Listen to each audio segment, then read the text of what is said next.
Chapter 600. The middle-aged monk carried Si Junyu and got closer to Gusuchi and perfected Lord Tianshan. In the blink of an eye, they were less than 10 feet apart. Unlike the suppressed excitement in Gusuchi and perfected Lord Tianshan's eyes, the middle-aged monk was extremely calm and his eyes were deep without any emotions. When he got closer, the middle-aged monk tossed Si Junyu towards perfected Lord Tianshan in a seemingly casual manner. Perfected Lord Tianshan's eyes shone brightly as he reached out to catch it hurriedly. On the other side, Gusuchi could not help but burst into laughter. Haha! All of a sudden, Gusuchi's laughter stopped abruptly. From the corner of his eyes, he caught sight of a figure following closely behind Si Junyu. Suddenly, the figure closed in with a ferocious glint in his eyes, as though he was an ancient demon that was about to devour someone. Pust!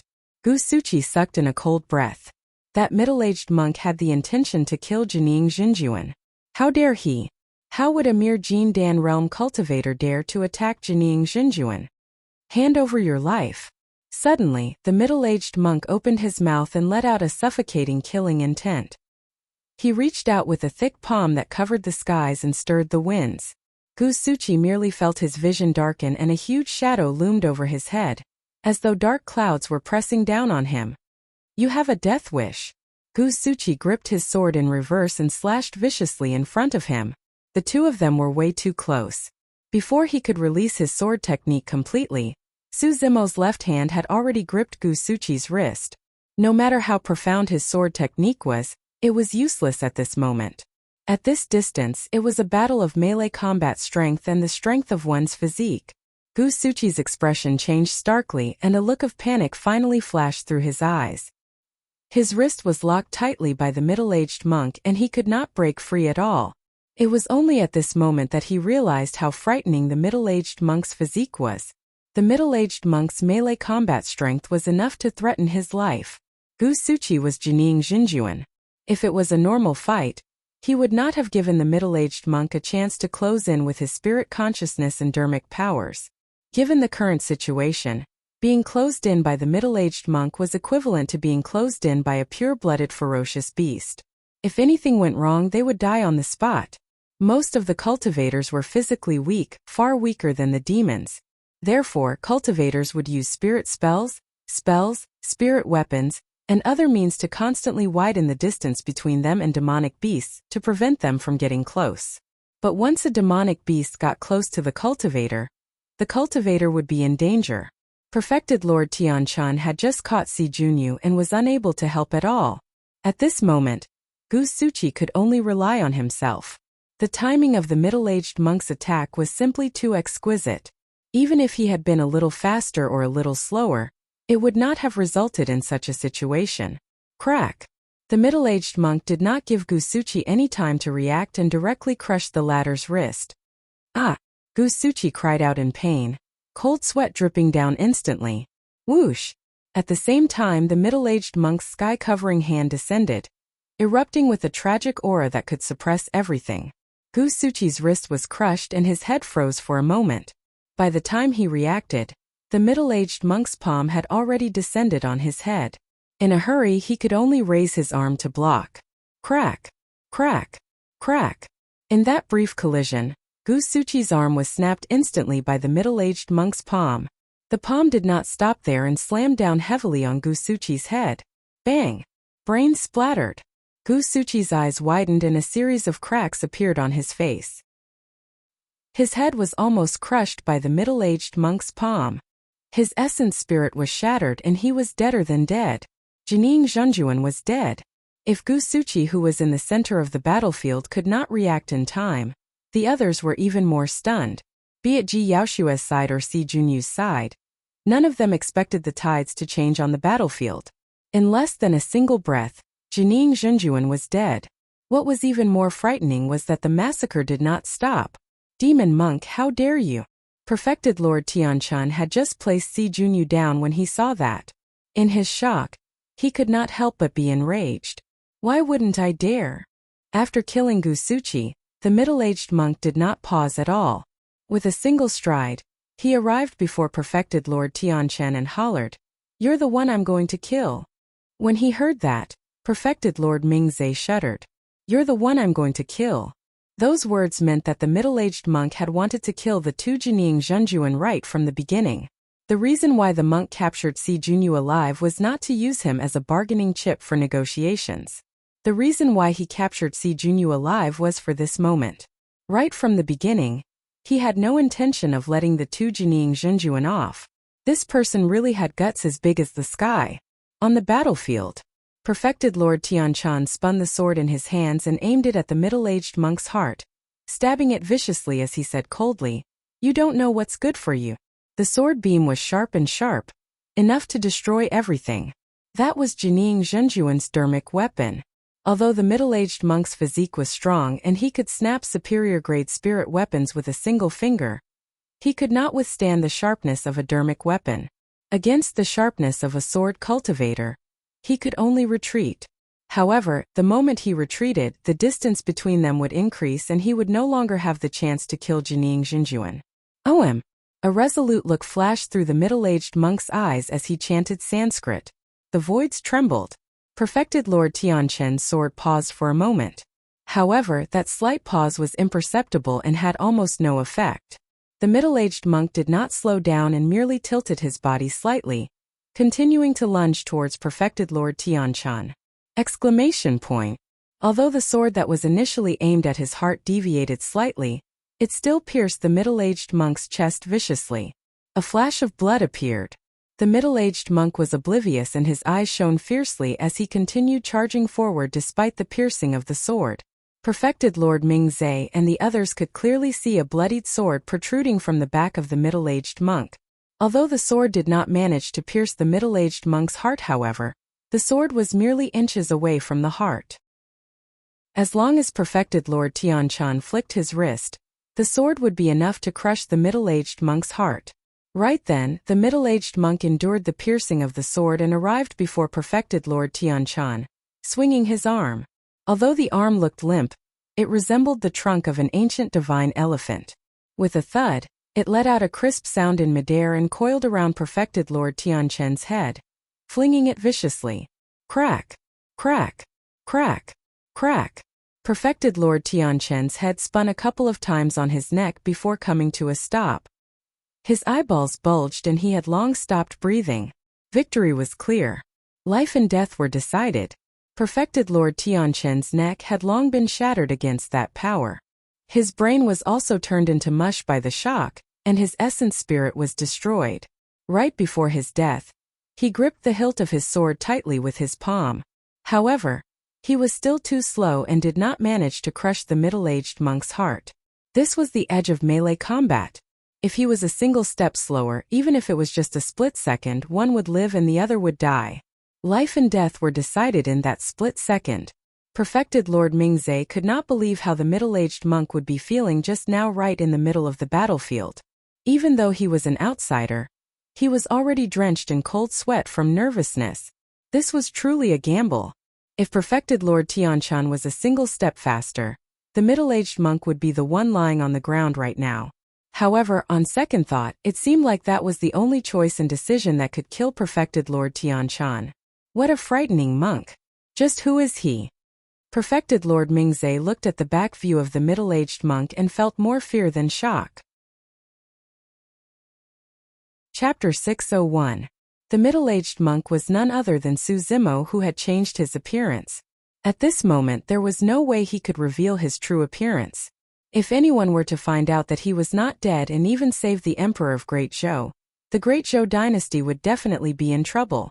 There was a high chance that the old temple at the bottom of the Dragon Burial Valley could not be hidden as well.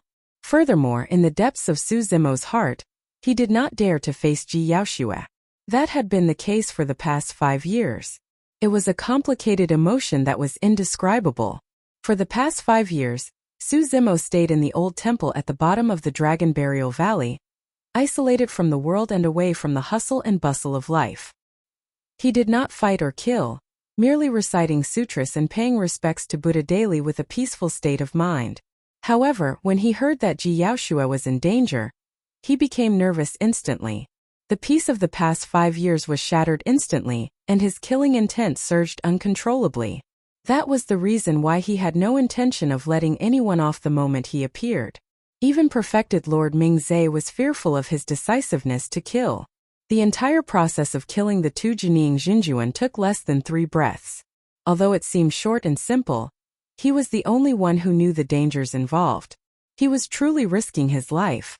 As long as there was the slightest mistake, he would die here. In terms of strength, Su Zimo was far from being a match for Jining Jinjuan. The only thing he was stronger than Gu Suqi and the other man was his physique. Dai Yu had once said that it was easiest for demon cultivators to kill opponents above their level.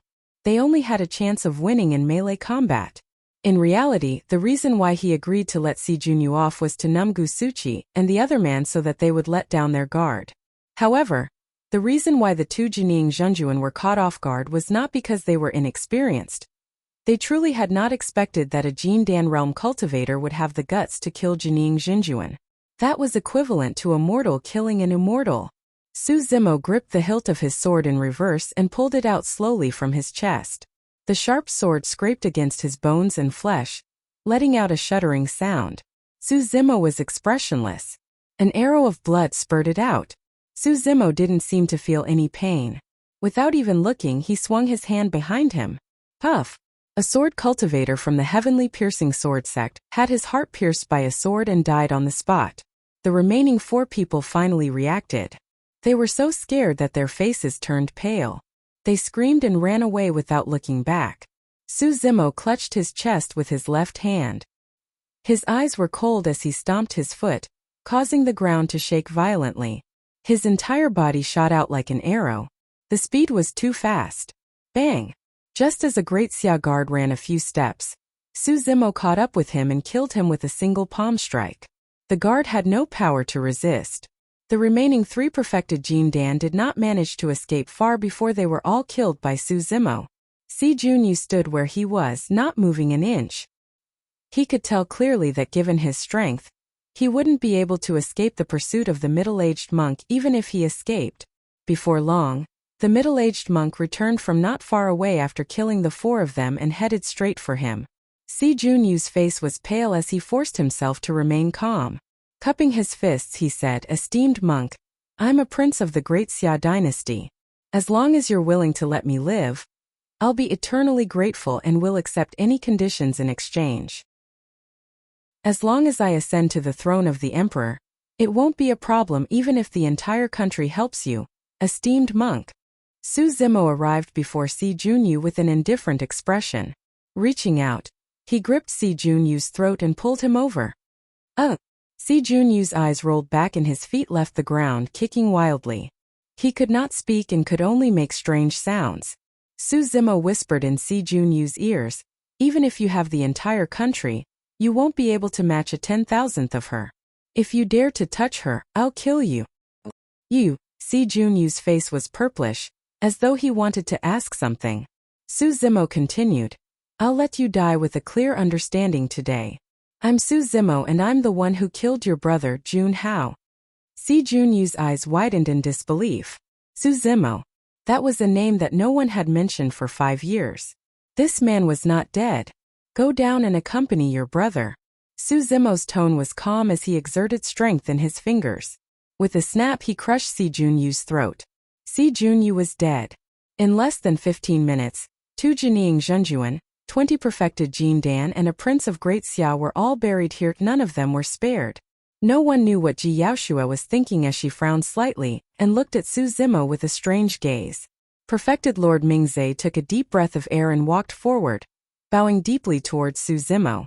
"I'm perfected Lord Mingzhe of the Great Zhou dynasty. Thank you for saving us, esteemed monk."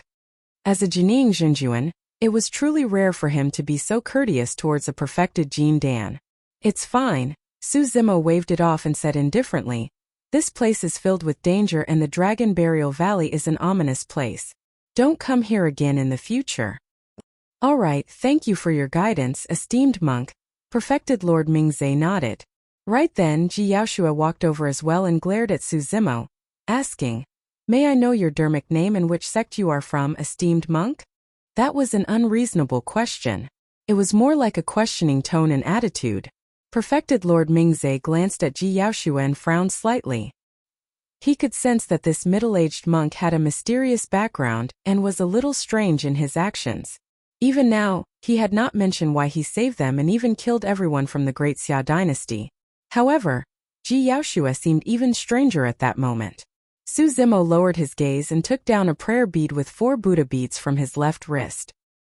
He lowered his gaze and said calmly, "My Dermic name is Ming Xian and I'm not from any sect." Ming Xian, Ji Yaoshua murmured softly and looked deeply at Su Zimo. "Perfected Lord Mingzhe and I are injured and can't fight anymore. Since esteemed monk said that this place is extremely dangerous, I wonder if you can send us out?" That was an even more rude request. Just as Perfected Lord Mingzhe was about to speak, the middle-aged monk went silent for a moment before nodding. "All right." Perfected Lord Mingzhe was stunned. However, Ji Yaoshua smiled sweetly. "Thank you, esteemed monk." For the past 5 years, Perfected Lord Mingzhe had been by Ji Yaoshua's side to protect her. Ever since the death of the strongest monster incarnate in history 5 years ago, Perfected Lord Mingzhe had never seen such a smile on Ji Yaoshua's face before. It was dazzling like the rosy clouds after the rain. It was as though all the sorrow that had settled in this woman's heart for the past 5 years had vanished without a trace. When he looked at Ji Yaoshua's smile, 2 words appeared in Su Zimo's mind. Her smile was like a flower. However, there was no flower in this world that could compare to the smile of this woman before him. Su Zimo averted his gaze and moved the prayer beads even faster. He lowered his gaze and led the way, saying softly, "Let's go." Perfected Lord Mingzhe was confused and followed behind instinctively. Ji Yaoshua pursed her lips and her eyes dimmed. However, she smiled before long. No matter what, today was a happy day. Chapter 602. 3 strange people appeared in the Great Qian ruins. The leader was a middle-aged monk with prayer beads. He had a calm expression and did not seem like he had any cultivation, no different from a mortal. Behind him was a man and a woman, both of whom were heavily injured. There was a high chance that the 3 of them would be ambushed if they appeared in the Great Qian ruins. It was way too common to kill for treasures here. However, along the way, many cultivators avoided them and did not provoke them when they caught sight of them. That was because everyone could clearly see that there were initially countless otherworldly soldiers in the palace. However, when the 3 of them passed by, the otherworldly soldiers chose to avoid them. Even though the 3 of them passed through the palace, none of the otherworldly soldiers dared to approach them. Perfected Lord Mingzhe was secretly amazed. The reason why the otherworldly soldiers were wary was definitely not because of him. When they arrived, even if he was Jining Zhenjuan, the otherworldly soldiers charged forward fearlessly. Who would have thought that the otherworldly soldiers and horses would avoid this middle-aged monk? The middle-aged monk seemed to be shrouded in a layer of mist that prevented one from seeing through him. The strangest thing was his identity. Although he was a cultivator, there was no spirit energy fluctuation within his body. Although he was a mortal, he was able to kill Jining Zhenjuan. This person specialized in a sound wave secret skill. Those that possessed the legacy of sound wave secret skills were all super sects or top factions. However, none of the 6 Buddhist monasteries were in the north region. Where did this person come from? Along the way, Perfected Lord Mingzhe was filled with questions, but he could not figure it out. Ji Yaoshua followed behind and looked at the back view of the middle-aged monk with a conflicted expression. There were a few times when she wanted to say something, but eventually she did not. Just like that, the 3 of them passed through the palace and the ruins silently. After sending Ji Yaoshua and Perfected Lord Mingzhe out of the ruins, Su Zimo stopped in his tracks and turned around. Lowering his head, he whispered, "Patrons, please leave as soon as possible. I'll take my leave first." Ji Yaoshua bit her red lips gently without saying anything. "Thank you for your rescue, esteemed monk. I'll definitely remember your kindness today." Perfected Lord Mingzhe cupped his fists hurriedly. Su Zimo nodded and bowed with a single hand before turning to leave. Right from the beginning, he did not dare to look into Ji Yaoshua's eyes. He did not dare to meet her gaze. After hesitating for a long time, Ji Yaoshua still asked, "Reverend, don't you have anything else to say? This place is dangerous. Benefactor, please don't come here again." With his back facing Ji Yaoshua, Su Zimo continued forward without turning back as he said calmly, "When will I be able to meet you again?" Ji Yaoshua Su Zimo paused in his tracks and remained silent for a long time before replying, "We'll meet again if fate allows." Perfected Lord Mingzhe furrowed his brows and looked back and forth between Ji Yaoshua Su Zimo and the middle-aged monk in confusion. Ji Yaoshua Su Zimo heaved a long sigh of relief after the middle-aged monk's figure vanished at the end of the ruins. "Uncle Ming, let's return." Perfected Lord Mingzhe could not help but ask, "Do you know that person, Empress?" "Ming Xian?" Ji Yaoshua Su Zimo smiled and shook her head. "No, I don't." Perfected Lord Mingzhe was even more confused. This was not the territory of Great Zhou, and both of them were injured. None of them dared to linger and soared into the air on their swords, speeding away. Su Zimo returned with mixed emotions. In the end, he did not choose to acknowledge Ji Yaoshua Su Zimo. He did not know what he should say. How should he face Ji Yaoshua Su Zimo? He could not deny that Ji Yaoshua Su Zimo was extremely important to him. However, he would eventually have to leave the North region and even Tianhuang mainland. As for Ji Yaoshua Su Zimo, she was the Empress of Great Zhou and bore the hopes of the dynasty's prosperity. Both of them had different paths. Suddenly, Su Zimo paused in his tracks and frowned. He was deep in thought along the way and was distracted. He did not notice that someone was tailing him. Of course, that person did not seem to have any ill intentions towards him. Otherwise, given his spirit perception, he would have been able to sense it even if he was distracted. "Who are you? Come on out." Su Zimo glanced sideways and said indifferently, "Great monk, do you recognize me?" A gentle voice rang out, carrying a hint of reproach and a hint of resentment. Su Zimo's heart skipped a beat. Instantly, the Sanskrit of the damning mantra echoed in his mind and he calmed down swiftly. It was Demoness Ji. After 5 years, Demoness Ji's bewitchment skills had become even more frightening.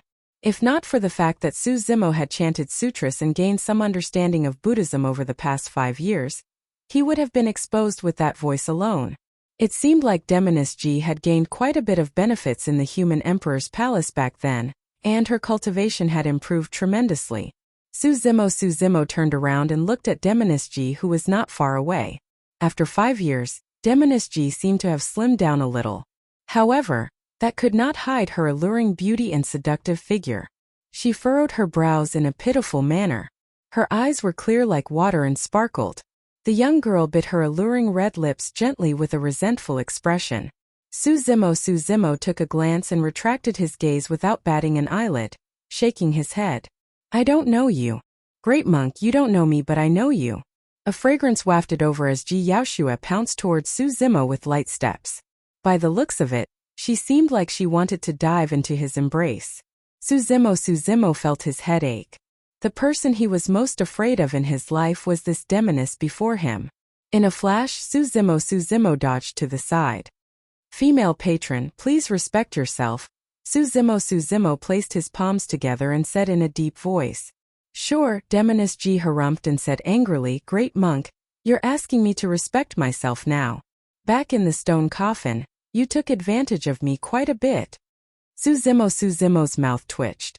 Back then, the two of them were forced to squeeze into a stone coffin and escape into the underground river. The stone coffin was cramped and did not have much space. It was inevitable for the two of them to touch each other. Now that Demoness Ji mentioned that, it was clear that she had recognized his identity. Demoness Ji was relentless and continued, "All right, you shaved your hair and took a prayer bead. Now you're going to turn around and deny me?" Initially, Su Zimo was still hesitating about whether he should admit it. After all, there was nothing Demoness Ji could do if he refused to admit it. However, the more she spoke, the worse it sounded, as though there was truly something between the two of them. Su Zimo could not bear to continue listening and could not help but cough gently, interrupting, "Demoness Ji, what do you want?" "Humph." She raised her head and pouted. "Monk, I thought you didn't recognize me?" After a moment of silence, Su Zimo said, 5 years ago. Thank you and the Pure Maiden sect for saving the people of the Yen Kingdom." When she heard that, Demoness Ji's eyes turned misty as though she was about to cry. "Su Zimo, you're so heartless. Why aren't you showing yourself when you're clearly alive?" "I, Jean Dan, have been crippled." I've been mistaken for a demon and offended the entire northern domain. Anyone who has anything to do with me won't have a good ending. Su Zimo shook his head and said, not to mention that I'll be pursued the moment I make an appearance. Even though the northern territory is huge, there's no place for me to stay. Chapter 603. When Demoness Ji saw Su Zimo's desolate expression, she suddenly recalled his situation and could not bear to blame him. His family and friends were all in the north region.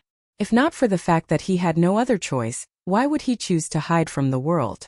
Furthermore, his Jin Dan was crippled. He was once so dazzling as an extreme foundation establishment cultivator and the second human emperor. He suppressed the paragons of the immortal, Buddhist and fiend sects in the human emperor's palace and swept through all the heroes of the north region. He incinerated Jining Jinjuan, and was known as the #1 monster incarnate in history. But now, he had fallen from his pedestal and had nothing left. In fact, he did not even have a place to stay. Who would be able to understand and endure such a blow? Initially, Demoness Ji was filled with resentment. However, when she heard Su Zimo's words, she felt her heart ache. She said gently, Zimo, you can come to Pure Maiden Sect. We'll protect you. Protect a demon, huh? Su Zimo laughed self-deprecatingly. Demoness Ji opened her mouth, wanting to say something. However, she did not say anything in the end. She could not care about anything, but she could not guarantee that her sect would be the same. Although Pure Maiden Sect was a fiend sect, they were humans after all. The feud between humans and demons had been going on for a long time. Unless one party signed a blood oath, there was no way the other party would accept the other party. Demoness Ji said, Zimo, you can explain. You're not a demon at all and the human emperor's palace will not allow demons to enter. Su Zimo sneered and shook his head. Given his personality and pride, there was no way he would explain something as such. In other words, even if he was willing to explain, who would believe him? If he could enter the human emperor's palace, there was no way he was a demon. That was the simplest logic that anyone could understand. It was just that some people were pretending to be confused. The truth was no longer important. What was important was that the entire north region wanted Su Zimo dead. If they said that he was a demon, he was a demon. If they said that he was a fiend, he was a fiend. It was useless no matter what he said. What are your plans from now on? Are you going to hide forever? Demoness Ji asked. I'm waiting for an opportunity. Su Zimo said slowly, when I appear, it will also be time to leave the northern region. Leave the north region? She frowned slightly. The north region was too big and danger was everywhere. Not to mention that Su Zimo's Jin Dan was already crippled. Even if he was in his peak condition, it would be unrealistic for him to cross the northern region unscathed. Her heart skipped a beat as she thought of a possibility and blurted out, the ancient battlefield. Not bad. Su Zimo nodded. In another 15 years, the intermediate ancient battlefield would open. As long as they could enter the intermediate ancient battlefield, they would be able to head to other regions or even the middle continent through the space nodes of other regions of the infinite mainland, just like Xiaoning and Lung Ro. This time, Su Zimo intended to leave with his elder brother Su Hong. Before this, Ji Yaoshua had said that Su Hong's health was deteriorating. The blow to Su Hong after learning of his death, and the calamity that befell the citizens of Yen country was unimaginable. Furthermore, Su Hong had failed to assassinate the king of Yen, Zhao Qian, and was constantly injured. Su Zimo did not know how much longer his elder brother could last. After all, Su Hong was not a cultivator and his lifespan was limited. In another 15 years, Su Hong would be in his 60s and would only have slightly more than 40 years of lifespan left. Su Zimo wanted to bring Su Hong with him to the middle continent to look for Xiaoning. The siblings had to be by Su Hong's side in his final moments. Furthermore, ever since Xiaoning left Pingyang town and joined Azure Frost sect with Ji Yaoshua, Su Hong and Xiaoning had not seen each other again. In the blink of an eye, more than 10 years had passed. The main reason why Xiaoning entered cultivation and focused on elixir refinement, even heading to Elixir Yang sect to cultivate, was to extend Su Hong's life. It would be best if they could find a way to extend Su Hong's lifespan by the time they met. Have you truly made up your mind to leave? Demoness Ji could not conceal the disappointment in her eyes. Her expression was dim as she whispered, Why would I? What about my sister? Suzumo was silent. My sister knows you so well. If even I can recognize you, she must have recognized you long ago. Demoness G sighed gently. It's just that she understands you and your difficulties. That's why she didn't force you or expose you. It's good that she recognized me. At the very least, she knows that I'm still alive and doesn't have to worry about me, Suzumo said. After a moment of silence, Suzumo continued, after you return this time round, pay more attention to the people around Yaoshua. As the Empress, her movements must be extremely secretive. I suspect that someone doesn't want her to return alive after being ambushed here. Don't worry, I'll do my best to help my sister. Silence fell between the two of them. Demoness G did not say anything and merely looked at Suzumo quietly. A long time later, Suzumo said softly, let's go back. Then take care of yourself. Demoness G was in low spirits and her eyes were bloodshot with a sad expression. A moment later, she sniffed and forced out a smile, pretending to be carefree. Let's have one last hug as a farewell. Suzumo hesitated for a moment before nodding. He walked forward and gave Demoness G a symbolic hug. A sly look flashed through her eyes as she turned around and pecked Suzumo gently on the cheek with her red lips. Suzumo was stunned. Her black hair brushed against his face and her fragrance wafted over. Demoness G had already turned to flee. Demoness G laughed and her eyes curved into crescents. She was overjoyed and did not seem disappointed at all. Damn Demoness. Suzumo grit his teeth. You're so stupid. Demoness G made a funny face at Suzumo with disdain and pouted her lips. Leave if you want. I don't care. How can I let you off so easily when you took advantage of me in the stone coffin previously? Humph, just now I'm only collecting some interest. Demoness G waved her fist. Without saying anything, Suzumo turned to leave. With his back facing Demoness G, he could not see the sadness and reluctance in the depths of her eyes. Even after he disappeared at the end of the ruins, a woman in pink remained standing there, looking in his direction and refusing to leave for a long time. Suzumo returned to the old temple and entered. Mingzhan was chanting sutras in the courtyard. When he saw Suzumo enter, he could not help but exclaim softly with a surprised expression. Little junior brother, you're injured? Mingzhan asked. I'm fine. Suzumo's chest was pierced by a sword. However, the wound had already healed in a short period of time. With a grim expression, Mingzhan closed in and glared at Suzumo's cheeks. He even sniffed and said in a deep voice, not good. There are 2 red marks on your cheeks and there's a faint fragrance. Little junior brother, you've been poisoned. That was the lipstick mark left behind by Demoness G, and Suzumo had forgotten to wipe it off.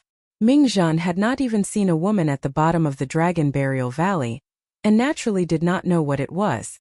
Suzumo's face darkened and he pushed Mingzhan's bald head away, barking hatefully. Hit your head.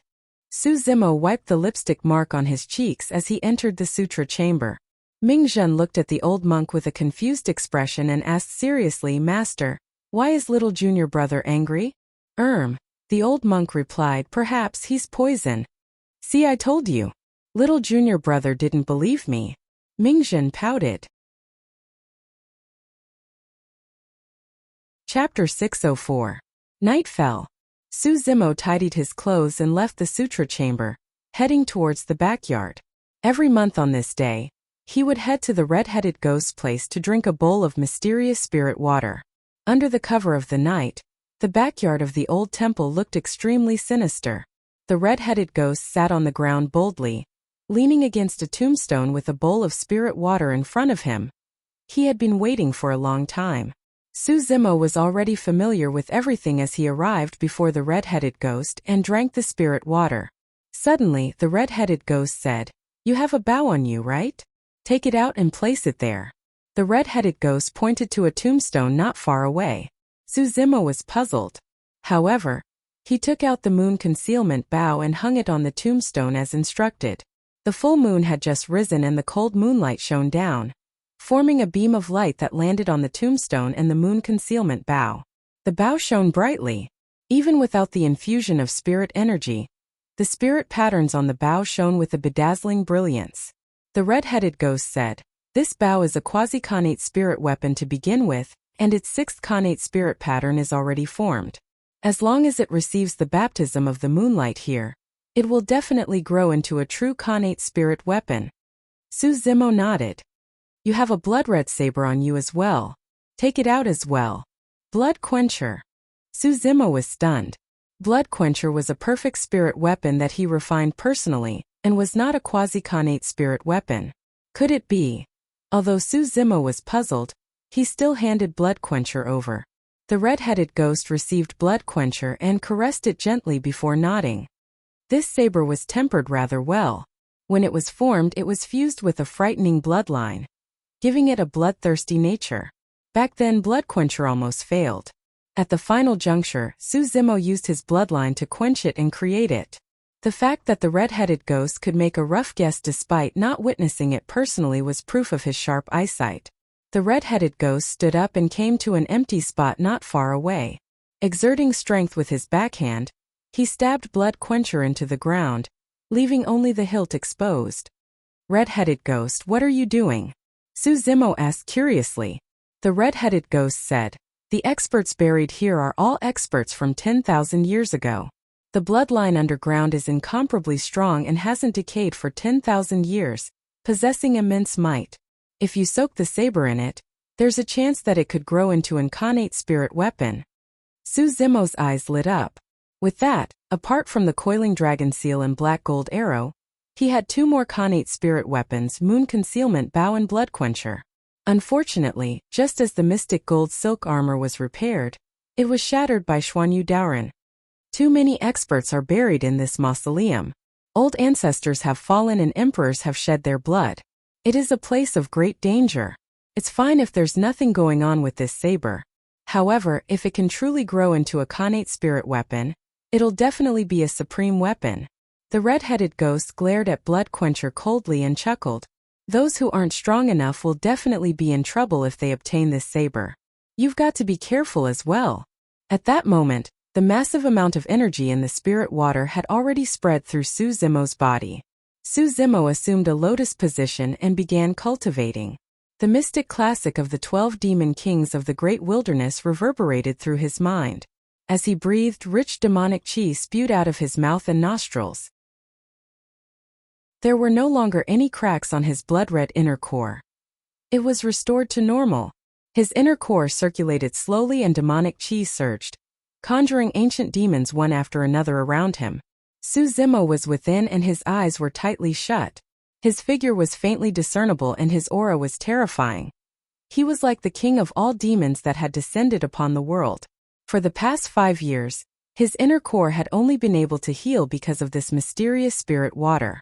Not only that, his body had become even more frightening as well. Although it was just a bowl of spirit water, the amount of energy it contained was enough for Su Zimo to absorb for an entire month. If he continued cultivating, his inner core would definitely be at greater mastery in another 15 years. In fact, he might even be able to cultivate it to perfected realm. What sort of spirit water is this? How can it possess such power? For the past 5 years, Su Zimo had browsed through many ancient books in the Sutra Chamber. However, he did not see any records that matched the description. During this period of time, he had asked the red-headed ghost that question more than once. Each time, the red-headed ghost would have a strange expression and stare at him with a malicious smile without saying anything. Thereafter, Su Zimo did not ask anymore. The night gradually darkened and the full moon hung high in the sky. The red-headed ghost glared at Su Zimo's figure with a look of envy in the depths of his eyes. This cultivation technique is truly terrifying. The red-headed ghost lamented internally. It was an undeniable fact that humans were born weak. However, this cultivation technique of the demon race was able to cultivate a mortal body to such a frightening extent. In his vision, each time Su Zimo breathed, his flesh and blood would squirm imperceptibly. His tendons would tremble slightly, his bones would tremble and his blood marrow would flow noisily. His 7 orifices would shine with a bedazzling divine light that was even brighter than the stars. Each time he breathed, his flesh, tendons, bones, skin, organs, orifices and blood were refined. The red-headed ghost's gaze landed on Su Zimo's exposed skin. As his cultivation deepened, the surface of Su Zimo's skin seemed to have turned rougher. Upon closer inspection, one could vaguely see diamond-shaped marks on the surface of his skin that were intertwined, arranged neatly and tightly. However, the marks were not obvious and even Suzimo himself did not notice them. When he saw those marks, the red-headed ghost was delighted and could not conceal the joy in his eyes. Before long the night passed. When the first glimmer of light appeared on the horizon, Suzimo took a deep breath of air, and the demonic chi that surged around him surged into his body. In the blink of an eye it vanished without a trace. Suzimo opened his eyes and a demonic glint flashed through them. The red-headed ghost asked in a seemingly casual manner, "You've devoured something from dragons in the past, right?" Suzimo was shocked. His first reaction was to think of the gigantic dragon egg.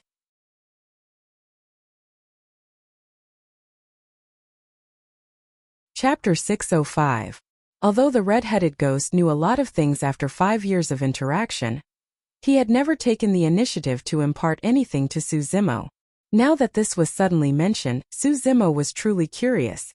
Right from the beginning, the red-headed ghost did not mention a single word about his background. Suzimo truly wanted to see what capabilities the red-headed ghost had. Suzimo coughed gently. "Let me say this first, I'm not going to learn the petty tricks of you ghosts." When he heard the word ghost, the red-headed ghost's mouth twitched, as though he was about to fly into a rage. However, on second thought he chuckled gloatingly. At that moment the sun had just risen. A ray of sunlight shone through the cemetery, dispelling some of the gloominess and sinister aura. The red-headed ghost narrowed his eyes at the rising sun that had just appeared and a strange white light danced in his right eye.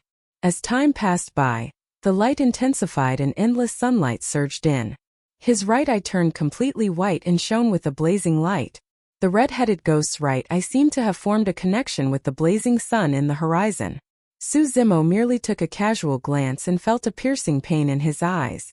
Instantly 2 streams of tears flowed down. Suzimo was shocked and closed his eyes hurriedly, not daring to look. How scary! He cultivated the mystic classic of the 12 demon kings of the great wilderness all year round and his divine eye orifices were opened with extremely strong eyesight. Back in the ancient battlefield, even the paragons of Diamond Monastery released their sect's secret skill. Enraged Diamond Gaze could not shake his mind. To think that his eyes would suffer such an impact from a single side glance. If he were to meet the red-headed ghost's gaze, his eyes would most likely go blind. The most frightening thing was that even with his eyes closed, Suzimo could still sense the power released by the red-headed ghost's right eye. It was extremely strong and dazzling. His right eye seemed to have turned into a blazing sun. Beside the red-headed ghost, Suzimo felt as though he could melt and turn into ashes at any moment. How could this be? A question arose in Suzimo's mind. Such a hot, masculine energy was the most effective against ghosts. Even spirits and ghosts would avoid it at all costs. How did the red-headed ghost know such a method? Could it be that he was not a ghost? At this moment, Suzimo suddenly felt a sharp pain in his right eye. It was as if something was about to fall out of his eyes. Even if he closed his eyes, it would be difficult to stop it. "Ah!" Suzimo cried out in pain. His right eye was so swollen that it felt like it was going to explode. Suzimo's entire body trembled. Unable to hold on any longer, he opened his eyes once more. His right eye had also strangely turned white. Their eyes were all white. There seemed to be something floating inside and fusing with his right eye. The glow in the red-headed ghost's right eye faded, but he continued to stare at Suzimo's right eye and nodded to himself. Indeed! The red-headed ghost curled his finger. A pebble slowly fell out of Suzimo's right eye. It was as white as jade and shone with a crystalline luster as it hovered in midair. The swelling feeling in his eyes disappeared. Suzimo slumped to the ground weakly as though he was relieved of a burden, panting heavily. That stone. Suzimo frowned and recalled something.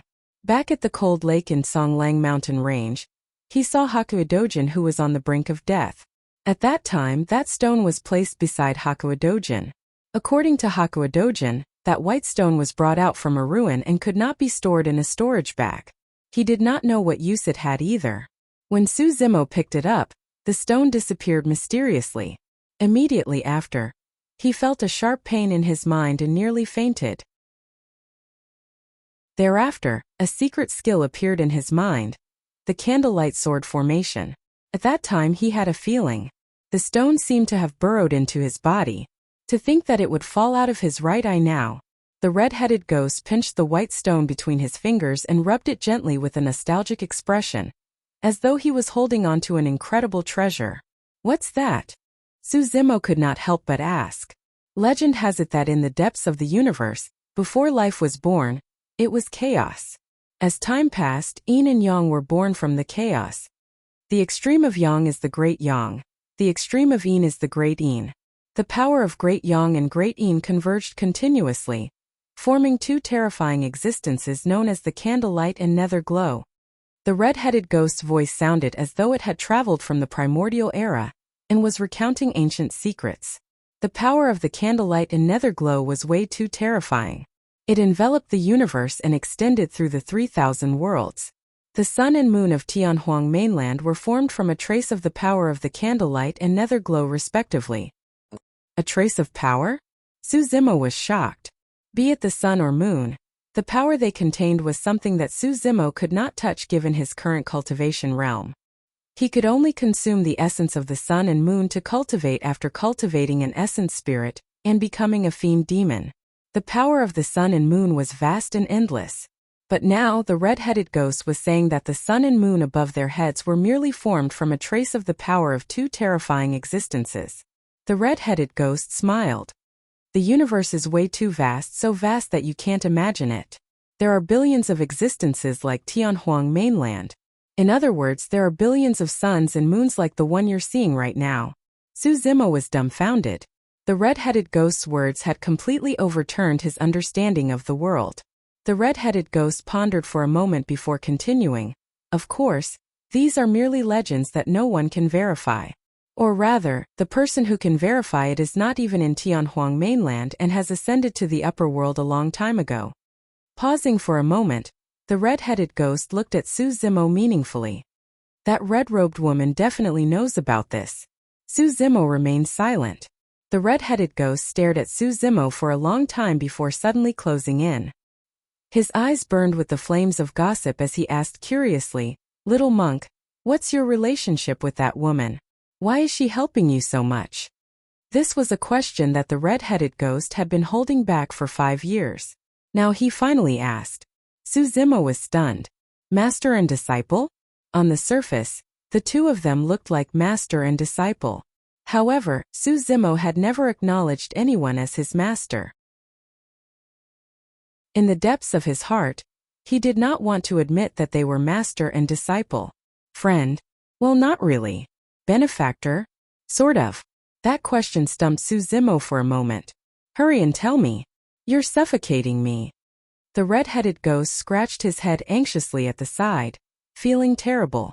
After pondering for a long time, Suzimo said slowly, "She should be my Tao companion from now on." The red-headed ghost shuddered and his mouth was agape as his eyes widened. Thud! The pebble in his hand and the red-headed ghost's jaw fell to the ground at the same time. A moment later, the red-headed ghost gulped and looked at Suzimo with a different gaze as he praised, "Little monk, you're truly gutsy." Chapter 606. Suzimo pointed to the white cobblestone on the ground and asked, "What has this stone got to do with the illumination and nether glow that you mentioned?" After pondering for a moment, Suzimo continued, "I once obtained a secret skill from this stone called the illumination sword formation." There's no mistake. The red-headed ghost nodded. This should be the legendary illumination stone. Illumination stone? Suzimo frowned. The red-headed ghost said, "There are different versions of where the illumination stone came from and how it was formed. Some say that it was formed from the gathering of the supreme yang power of a world. Others say that it's dust that was peeled off from the illumination stone. However, it's undeniable that the illumination stone is indeed related to the illumination stone. The illumination sword formation that you comprehended should be a secret skill that someone comprehended using the illumination stone." Suzimo was deep in thought. Indeed, his illumination sword formation was like a blazing sun when it was released. Sword chi burst forth like a blazing sun. The red-headed ghost continued, The secret skill that I'm going to impart to you has something to do with the illumination stone as well. Back then, the owner of this secret skill comprehended it through the illumination stone as well. It's a visual technique. Visual technique. Su Zimo's eyes lit up. Visual techniques were also secret skills used to refine one's eyes. Be it immortals, Buddhas, fiends, demons, or humans, eye refinement techniques were the most precious, rarest inheritances. That was because the eyes of all races were the weakest parts of their bodies. Be it tempering one's flesh or tendons and bones, as long as there was a problem in cultivation, even if one was covered in injuries or fractured tendons and bones, one could adjust in time and recover completely. However, if one's eyes were not refined correctly, there would be huge problems and they would go blind. Eyes were way too fragile. Mortals would close their eyes instinctively when the wind blew. They would feel uncomfortable even if a grain of sand entered their eyes, let alone cultivate. The reason why visual techniques were rare and precious was because not many people would dare to joke with their eyes and create secret skills. If there were any mistakes in the process, they would go blind before the secret skill was created. Although the mystic classic of the 12 demon kings of the great wilderness was powerful, it did not contain any legacies to cultivate the eyes.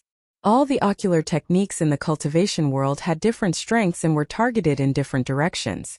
The more famous ones were the Eye of Enchantment, the Vajra glare, and the fiery golden eyes. Cultivators who knew eye techniques were definitely a level higher than their peers in terms of combat prowess. This was because eye techniques were instantaneous and were the hardest to defend against. Although it was a good thing to be able to cultivate eye techniques, there was no joy in Su Zimo's eyes. Red-headed ghost, my Jean Dan is already crippled. I can't store spirit energy in my body. How am I supposed to cultivate eye techniques? Su Zimo asked with a frown. The red-headed ghost waved it off casually. It's fine. The cultivation of this visual technique doesn't require spirit energy. No need for spiritual power? Su Zimo was stunned. Unless a cultivator stepped into the nascent soul realm and cultivated a primordial spirit, they would be able to control dharmic powers to cultivate. Otherwise, any spirit art or secret technique that a cultivator cultivated would require spirit energy. This was the foundation. How could there be a secret technique that didn't require spiritual energy to cultivate? Unless it was a secret technique that did not belong to the human race. For example, Su Zimo's demonic cultivation did not require spirit energy as a foundation. Frowning, Su Zimo asked, if I don't require spirit energy to cultivate, what do I need? No matter the type of cultivation, power would not be produced out of thin air. Demonic cultivation required the consumption of flesh and blood. Cultivation required the absorption of spirit chi into one's body. If one wanted to cultivate eye techniques, they would have to make use of certain things to refine their eyes. The red-headed ghost glared at the rising sun that was getting hotter not far away and said coolly, use it to cultivate. Su Zimo's heart skipped a beat and his eyes were filled with disbelief. Make use of the blazing sun to cultivate his eyes? Ordinary cultivators could not stare at the blazing sun for an extended period of time with their eyes. Although Su Zimo could stare at the blazing sun after unlocking his 7 orifices, if he wanted to make use of the power of the sun to cultivate his eyes, it would be akin to setting himself on fire. Initially, I did not intend to impart this visual technique to you.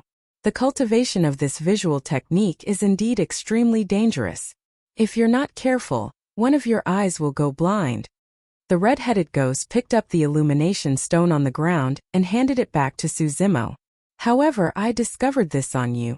With the illumination stone, you'll definitely be able to cultivate this visual technique with twice the results with half the effort, and the success rate is extremely high. When he heard that, Su Zimo gradually understood. This visual technique was comprehended by an expert through the illumination stone in the past. Now that he had the illumination stone, it would be much easier for him to cultivate this visual technique and the risks would be greatly reduced as well. Su Zimo received the illumination stone. Just like before, the white stone that was the size of a goose egg vanished once more. Immediately after, he felt a sharp pain in his head and his right eye turned milky white in a strange manner. A moment later it returned to normal. The blazing sun above our heads is formed from a trace of the power of the illumination stone. If you cultivate with the blazing sun, You can nurture the power of the utmost yang in your eyes. The red-headed ghost said in a deep voice. Once that power is released, it will incinerate and destroy everything. In reality, Su Zimo could imagine the might of this visual technique even without the red-headed ghost's explanation. Under normal circumstances, demons would have to advance to nascent soul realm and cultivate an essence spirit if they wanted to make use of the sun and moon to cultivate and absorb their essence. But now he had just formed his inner core. In other words, he had already come into contact with an even higher level of power in the realm of his inner core. Cultivate this visual technique to its limits. The red-headed ghost laughed strangely. One of your eyes will turn into another blazing sun. Pust. Su Zimo took in a breath of cold air. There was a blazing sun hidden in his eye socket. The blazing sun appeared the moment he opened his eyes. Even emperors wouldn't be able to withstand that power, right? Immediately after, Su Zimo recalled his initial doubt. Cultivating with the blazing sun without any spirit qi did not seem like a cultivation technique of the human race. Instead, it seemed more like a cultivation technique of fiend demons. Suddenly, Su Zimo asked, Red-headed ghost, this visual technique isn't a secret skill of the human race, right? Why do you care so much? Even if it's a secret skill of the demon race, are you going to cultivate it or not?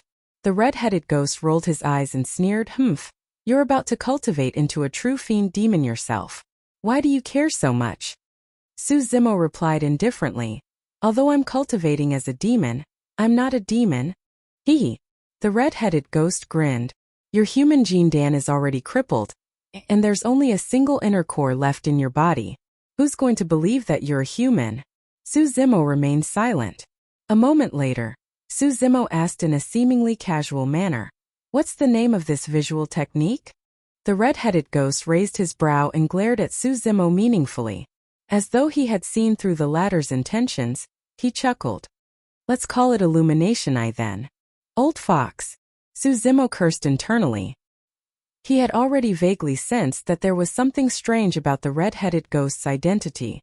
Just now, he was merely asking because he wanted to deduce something from the name of the visual technique. To think that the red-headed ghost would be watertight. Illumination eye? It was clear that it was just a name.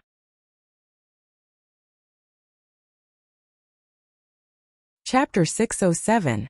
After imparting the secret skill of the visual technique to Su Zimo, the red-headed ghost reminded, although you have the illumination stone, you have to be careful when you cultivate. It's best to cultivate in the morning and evening every day. If you cultivate in the afternoon when the power of the sun is at its peak, your eyes won't be able to withstand it at all. You have to do it step by step. Su Zimo memorized everything. He could not be careless about such matters or it would be too late for regrets if he were to go blind. A moment later, Su Zimo stood up and headed to the front yard after making sure that he did not miss anything. The little fox stood not far away, dozing off with misty eyes. Go on. Su Zimo rubbed the little fox's forehead and chuckled. The little fox was a demon and on this day of the month, she would come to the backyard to ask the red-headed ghost for a bowl of spirit water to drink. However, she was initially extremely resistant and shivered in fright, refusing to comply no matter what. It was only when Su Zimo carried her and sent her over personally that she gradually got used to it. After 5 years, what puzzled Su Zimo was that although the little fox had already formed a core, she was still unable to take on human form or speak. Su Zimo merely thought that it was a unique inheritance of the fox race, and did not think too much about it. When the little fox saw Su Zimo return to the front yard, it ran to the red-headed ghost and cupped its tiny paws, bowing to the red-headed ghost solemnly. It actually spoke in human language, "Greetings, senior." The little fox's voice was pleasant and coquettish. Any male living being who heard it would most likely be distracted and have random thoughts. However, the red-headed ghost was extremely calm and merely nodded. Why are you unwilling to take on human form? The red-headed ghost asked with a fake smile. The little fox lowered her head and a blush appeared on her cheeks. When the red-headed ghost saw that, he could not help but burst into laughter and teased, "Little thing, you must be in love, right?" The little fox was even more embarrassed and shook her head hurriedly like a rattledrum. The red-headed ghost laughed for a moment before retracting his smile. You're thinking that he won't chase you away only if you maintain this appearance? The little fox lowered its head and didn't say anything, which could be considered a tacit agreement. Of course, this was only one of the reasons. On the other hand, the little fox knew very well that if she were to take human form, she and Suzimo would no longer be as close as before. The human race emphasized that men and women should not touch each other, so there would be a barrier between them. Now she could easily crawl into Suzimo's arms, roll around and sleep soundly, act coquettishly, and do whatever she wanted. The red-headed ghost pouted his lips and said indignantly, "This lad joined the Buddhist monasteries and shaved his head to become a monk. To think that he would have such luck with women. Even I didn't have such treatment back then." Suzimo returned to the front yard and sat on the ground, gazing at the scorching sun that was slowly rising in the distance. At this time the sun had just risen, and the light was not too bright yet. He had to seize the time to cultivate.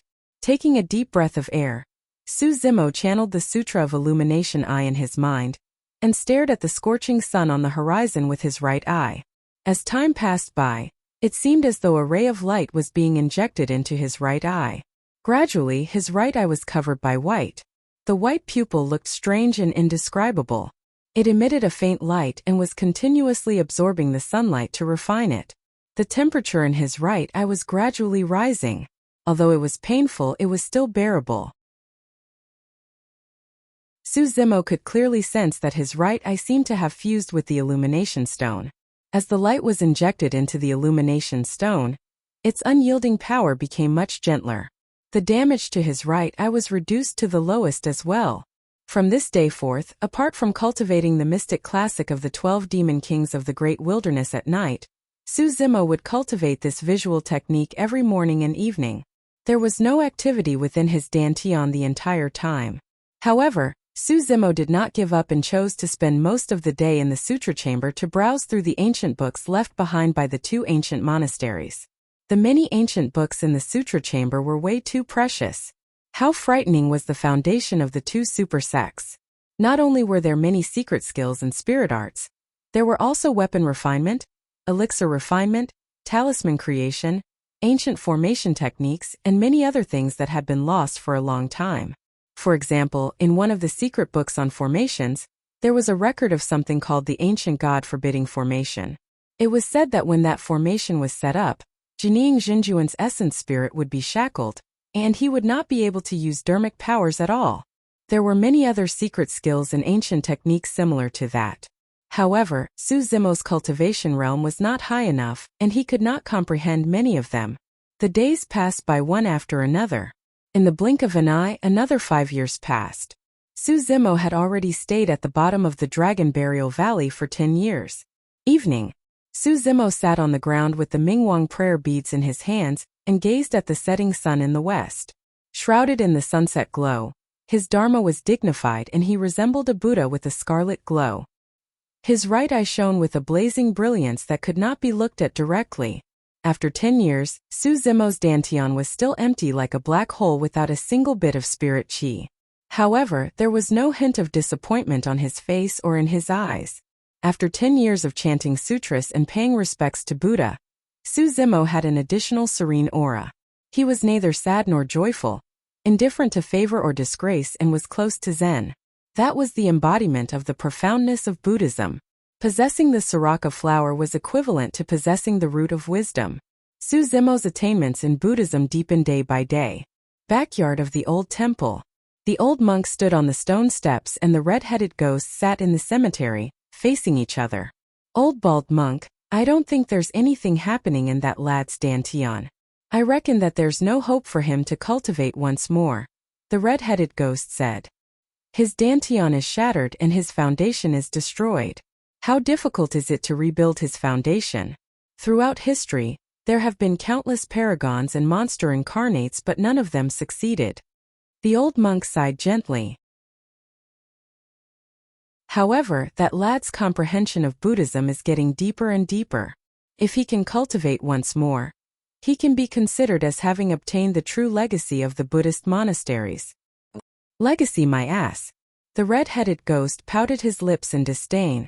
Without spirit energy, even if he knows the methods of the Buddhist monasteries, he won't be able to release them. What's the use of that? In my opinion, he shouldn't even think about repairing the Jin Dan from now on. He should just focus on his demonic cultivation and peace. Don't think that he doesn't have the Jin Dan now. His true strength is only stronger than it was 10 years ago. The old monk shook his head. If he gives up on repairing the Jin Dan and continues his demonic cultivation, the moment he enters the nascent soul realm will be the moment he becomes a complete fiend demon. Isn't that good? The red-headed ghost muttered. Right then, a spirit light descended outside the old temple. The old monk glanced sideways and waved his hand, causing a spirit crane to land in his palm. The old monk frowned slightly and opened the spirit crane to take a look. With a conflicted expression, he sighed gently. The descendant of an old friend is here. I hate the aura of this spirit crane. The red-headed ghost glared at the spirit crane and narrowed his eyes, asking coldly, is it him? Is it his descendant? The old monk nodded. The red-headed ghost jumped to his feet, and the chains on his body rattled. His entire being was suddenly filled with a murderous aura. The old monk glanced at the red-headed ghost. Be quiet. No matter what, Fahua Monastery and Daming Monastery are indebted to him. Furthermore, he's merely a junior. What's there to be agitated about? When he heard that, the red-headed ghost was deflated and sat back down with a terrible expression.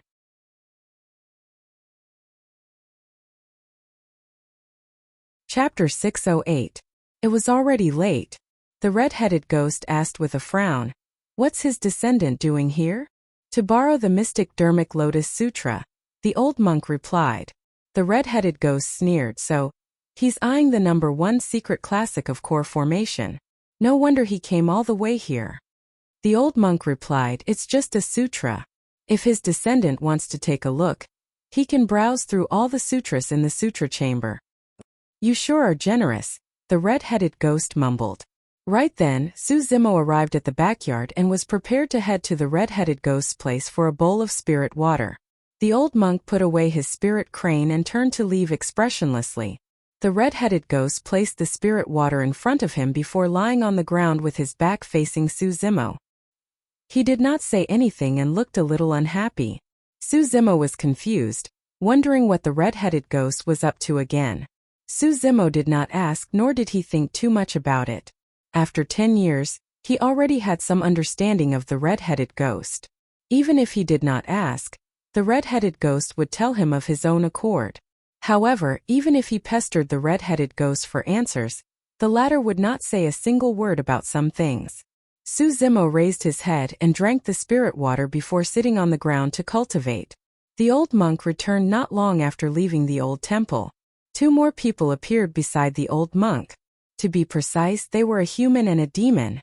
The cultivator at the front did not look old and was at Jin Dan realm. Wearing purple robes, he had sharp brows and a chiseled face. His expression was indifferent, and he exuded an aura that could dominate and suppress everything. The purple-robed cultivator's gaze flickered and everywhere he passed by. Even the air seemed to have stopped. Just by standing there, he would make you unable to even think of resisting. Behind the purple-robed cultivator stood a burly man that was more than 2 meters tall, and was covered in long hair. His chest was wide open and his bones were thick while his eyes shone with a scarlet glint. Anyone with a good eye would be able to tell that although the burly man was in human form, he was a complete demon beast. The demonic aura around the burly man was extremely strong, and his eyes shone with a ferocious glint. It was obvious that he was not a kind person. The old monk said, "There aren't many rules in this old temple. You're not allowed to step into the backyard. As for the other areas, you're free to roam around. If you want to read any sutras, you can just retrieve them." The purple-robed cultivator nodded and shifted his gaze to Ming Zhen. At that moment, Ming Zhen closed the sutra in his hands. He had just stood up and was about to bow to the purple-robed cultivator when the latter's cold voice sounded. "Give me the scripture in your hand because I want to read it."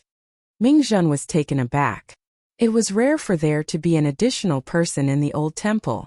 Even if the other party did not say anything, Ming Zhen would have taken the initiative to let him in. But now, the purple-robed cultivator's tone was truly disgusting. It was more like an order. He wasn't polite at all.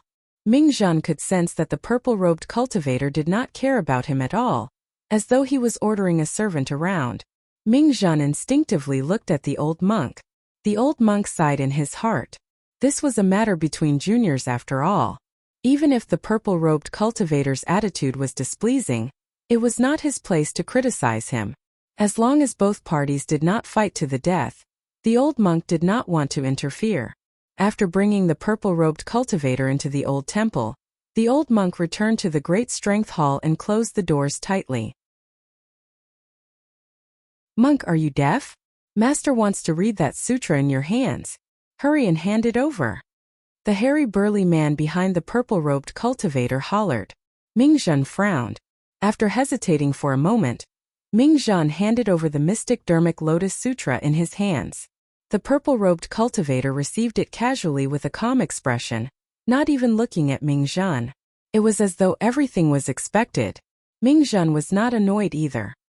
He merely smiled and turned to pick up another sutra to study. Right then, the doors of the sutra chamber creaked open. A furry little thing walked out from within. It was covered in fiery red fur, as though it was covered in flames. It was the little fox that had just woken up. Yawning repeatedly, the little fox raised its tiny paws and rubbed its sleepy eyes. It was charmingly naive as it nearly tripped over the door of the sutra chamber. Mingzhan smiled. The purple-robed cultivator ignored it and focused entirely on the mystic Dharmic Lotus Sutra in his hands, his eyes turning brighter. When the hairy burly man behind him caught sight of the little fox, his eyes widened instantly. The little fox shuddered and jolted awake. The hairy burly man grinned. "Master, there's a vixen here.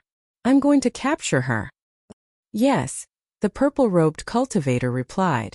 "Ha ha ha ha." The hairy burly man's eyes shone with a lustful glint as he closed in on the little fox and grinned. "Little thing, where are you trying to hide?" The hairy burly man was even more excited when he saw the little fox that was retreating in fear. Swash! Right then, the hairy burly man felt his vision blur and another person appeared. Mingzhan placed his palms together and said in a deep voice, "Patron, please stop." The hairy burly man was in the midst of his lust and had evil thoughts. Instantly, his expression turned extremely terrible as he asked with a ferocious glint in his eyes, "Is that vixen your Tao companion?" "No," Mingzhan shook his head. "Is she your spirit beast?" the hairy burly man asked again. "No," Mingzhan shook his head. The hairy burly man was like an iron tower as he looked down at Mingzhan with a domineering aura. Smirking, he said, "Then why aren't you getting lost?" "No, this time round." Mingzhan did not retreat and his tone was resolute and unquestionable. "Monk, how dare you try to stop me if you're so capable?" The hairy burly man reached out with his massive palm and his fingertips shone with a cold glint as he grabbed towards Mingzhan's head.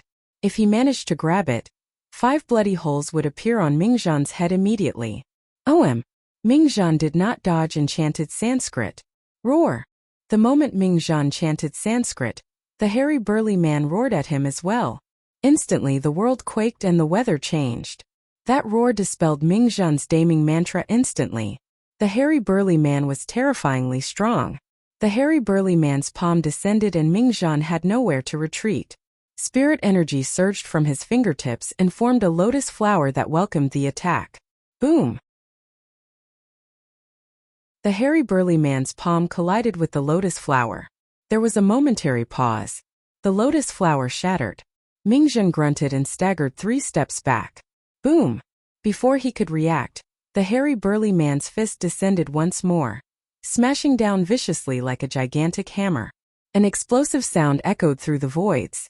A look of hesitation flashed through Mingzhan's eyes. Right now, the best solution was to release Jean Dan's phenomenon. However, the release of Jean Dan's phenomenon was a signal to determine life and death.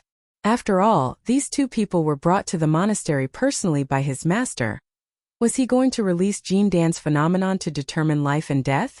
During that moment of hesitation, the hairy burly man's fist had already arrived before him. Mingzhan could only defend hurriedly and release his bloodline. Jean Dan circulated with all its might and blocked with both arms. Bang! Mingzhan was sent flying by the hairy burly man's punch and rolled a couple of times on the ground in a wretched manner. Hee! The hairy burly man chased after him with a ferocious glint in his eyes as he said coldly, "How dare you try to block my path with that bit of capabilities? Don't go overboard." Right then another voice sounded in the courtyard. It was calm and peaceful, as though it possessed a mysterious charm that could make one put down their weapons.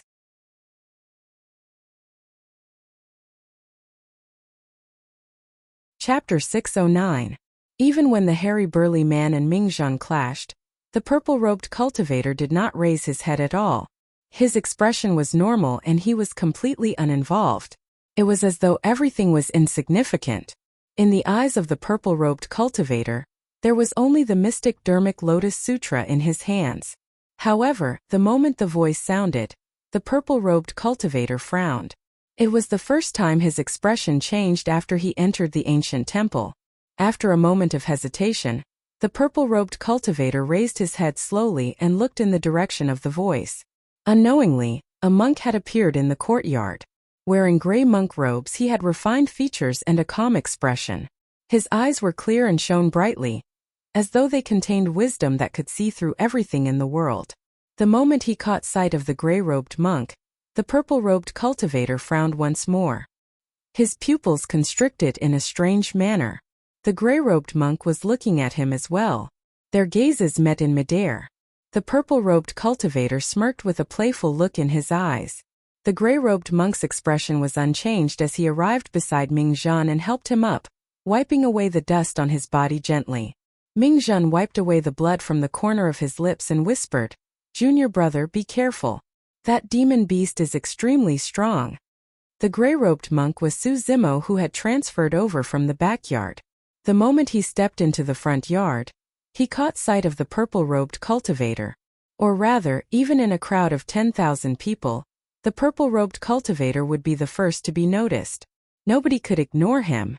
Su Zimo sensed an extremely dangerous aura from the purple-robed cultivator. The moment he caught sight of that person, Su Zimo's hair stood on end. The only reason why he did not reveal any flaws was because he had cultivated Zen and Buddhism for 10 years, and his mental state was calm. Although he had not exchanged blows with the purple-robed cultivator, Su Zimo was certain that this was the strongest perfected Jin Dan he had ever encountered. This person was much scarier than Shi Wuya 10 years ago. In fact, Su Zimo had a feeling that he would have definitely lost if he had met this person 10 years ago. Even if he used all his trump cards and took on his demon form, he would not be a match for this person. The purple-robed cultivator merely cast an indifferent glance at Su Zimo before lowering his head again, to continue reading the mystic Dharmic Lotus Sutra. There was a clear warning in his gaze. The hairy man beside him shook his head. The voice of the gray-robed monk before him seemed to have a mysterious power that could dispel the hostility in his heart, making him unconsciously calm down. Strange! The hairy man let out a roar from the depths of his throat. "Monk! Do you also want to meddle in other people's business?" The long-haired man stared at Su Zimo with an ominous glint in his eyes. He twisted his thick neck, making cracking sounds. Su Zimo didn't even look at him. His gaze was still on the purple-robed cultivator. He smiled and asked, "Benefactor, aren't you going to teach your spirit beast a lesson? It's causing trouble here." The purple-robed cultivator did not even raise his head and continued reading the sutra in his hand. "Ha ha ha ha." The hairy man laughed maniacally. "Damned monk, how dare you provoke my master? You truly don't know what's good for you." When Su Zimo saw that the purple-robed cultivator was indifferent, he retracted his smile and said indifferently, "Since you've chosen to acquiesce, I'm sorry." Instantly, the old temple went silent.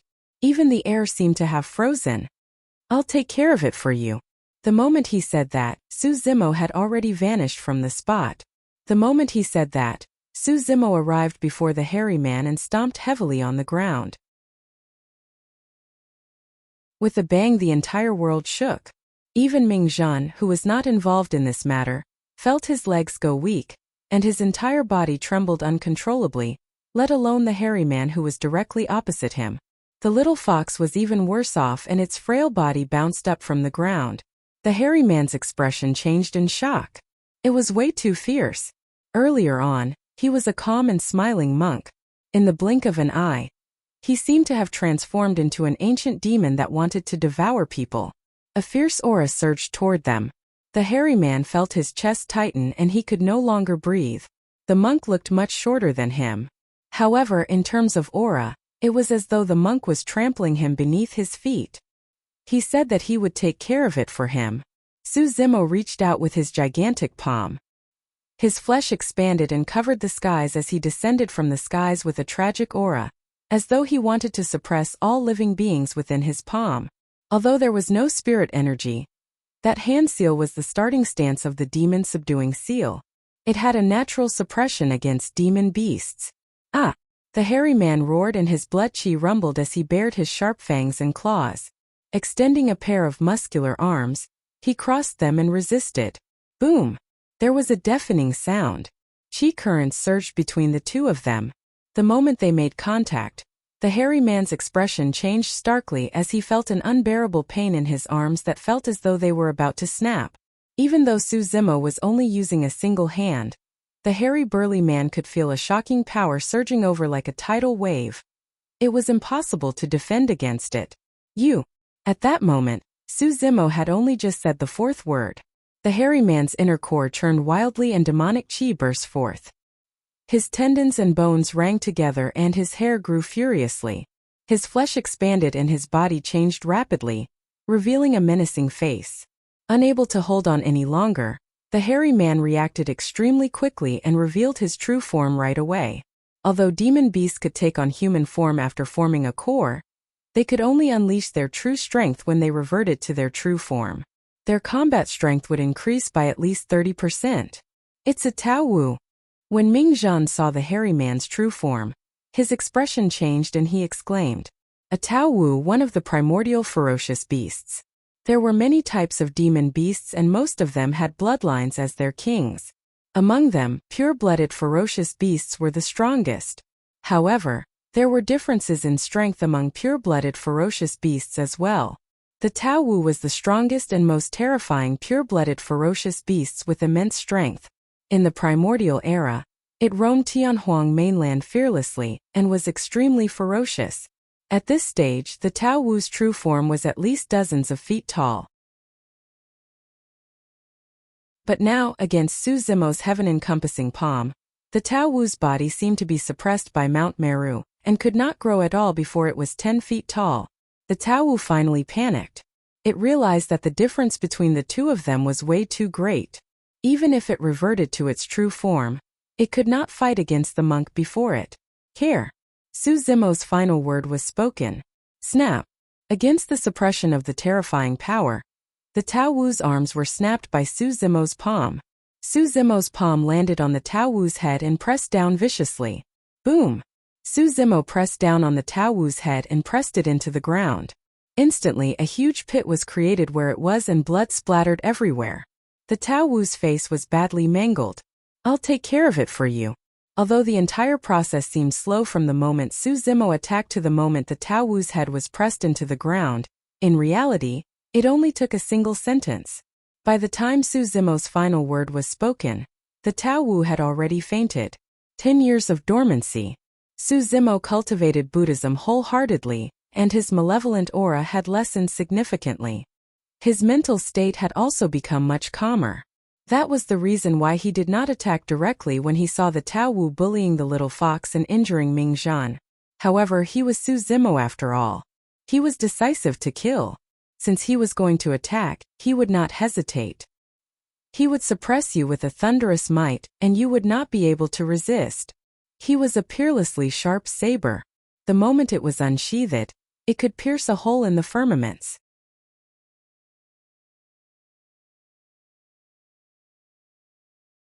Chapter 610. It's not dead yet? Pressing the Tao Wu's head into the ground, Su Zimo could not help but frown when he sensed the life force within the Tao Wu's body. This ferocious beast was indeed frightening. Apart from its immense strength, its body was frighteningly tough as well. Even though its face was deformed from the impact, it was not dead yet. Su Zimo remained silent and channeled strength in his fingers, wanting to crush the Tao Wu's head. All of a sudden, Su Zimo felt a sense of danger. He sensed an extremely dangerous aura. Instinctively, Su Zimo raised his head. Not far away, The purple-robed cultivator had already raised his head and was glaring fixedly at Suzimo. His expression was cold and his gaze was chilling. The purple-robed cultivator did not move at all. With one hand behind his back and the other holding the mystic Dharmic Lotus Sutra, he did not seem like he had any intention of attacking. However, Suzimo felt chills run down his spine. The purple-robed cultivator's pupils were constricting. Constricting one's pupils was the most natural reaction. No matter what race one was from, their pupils would constrict when they were agitated, frightened, or displayed strong hostility. However, a normal constriction would start from a round hole and gradually shrink until it was the size of a needle's eye. However, the purple-robed cultivator's pupils were like full moons that were being devoured gradually. The entire process was akin to a lunar eclipse. Eventually, 2 crescent moons were reflected in the purple-robed cultivator's eyes in a frightening manner. Mingzhan's expression changed starkly when he saw those eyes. Instantly, 2 words appeared in Suzimo's mind: lunar eclipse eye. Lunar eclipse eye was one of the most infamous visual techniques in the cultivation world, and could be traced back to the primordial era. Although the visual technique was extremely powerful, the cultivation process was extremely dangerous. Throughout history, there were extremely few people who could cultivate it successfully. Less than 1 in 10,000 people. Most of them ended up cultivating it until they were blind. To this day, even if cultivators were lucky enough to obtain the cultivation method of lunar eclipse eye, none of them would dare to cultivate it. To think that the purple-robed cultivator would have managed to cultivate that visual technique. There were very few people who could cultivate eye techniques to begin with. Those who could cultivate the eclipse eye were even rarer. All of them were peerless geniuses and had great confidence in themselves. When he sensed the change in the purple-robed cultivator's eyes, Suzimo realized that this person was definitely not a nobody in Tianhuang mainland. The purple-robed cultivator's eyes shone with a cold glint. In the next moment, the purple-robed cultivator's eyes returned to normal. However, these 2 cold lights were like 2 sharp scimitars, silently descending in front of Suzimo at an extremely fast speed. In the eyes of Mingzhan and the little fox, the void between Suzimo and the purple-robed cultivator was torn apart by the 2 cold beams of light, as though it was a piece of cloth. The temperature in the entire courtyard plummeted. "Be careful!" Mingzhan only had time to exclaim. Suddenly, a sudden change occurred. Under the cover of the night, in the gloomy and cold courtyard, a ball of bright light suddenly burst out, bright and dazzling. It was as though a blazing sun had descended here and was emitting a blinding light. Illumination eye. Suzimo's right eye was as white as jade without any other colors. The light that shone from his right eye illuminated the entire old temple as though it was daytime. Suddenly, a blazing beam of light burst forth from Suzimo's right eye and collided fiercely against the 2 cold beams of light. The 2 completely different forces collided, but there was no sound. The spirit energy between the 2 of them evaporated into nothingness. In the eyes of Mingzhan and the little fox, the void between Suzimo and the purple-robed cultivator seemed to have distorted and was collapsing.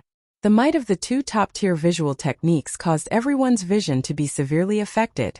Thud! Thud! Thud! Thud! Suzimo retreated 3 steps back and the light in his right eye faded. At the end of the day, he was the one who was disadvantaged in this clash of visual techniques. Even so, he was not injured at all. A chilling intent entered his right eye and was dissipated by the illumination stone within. Suzimo was rather calm. However, the purple-robed cultivator was shocked.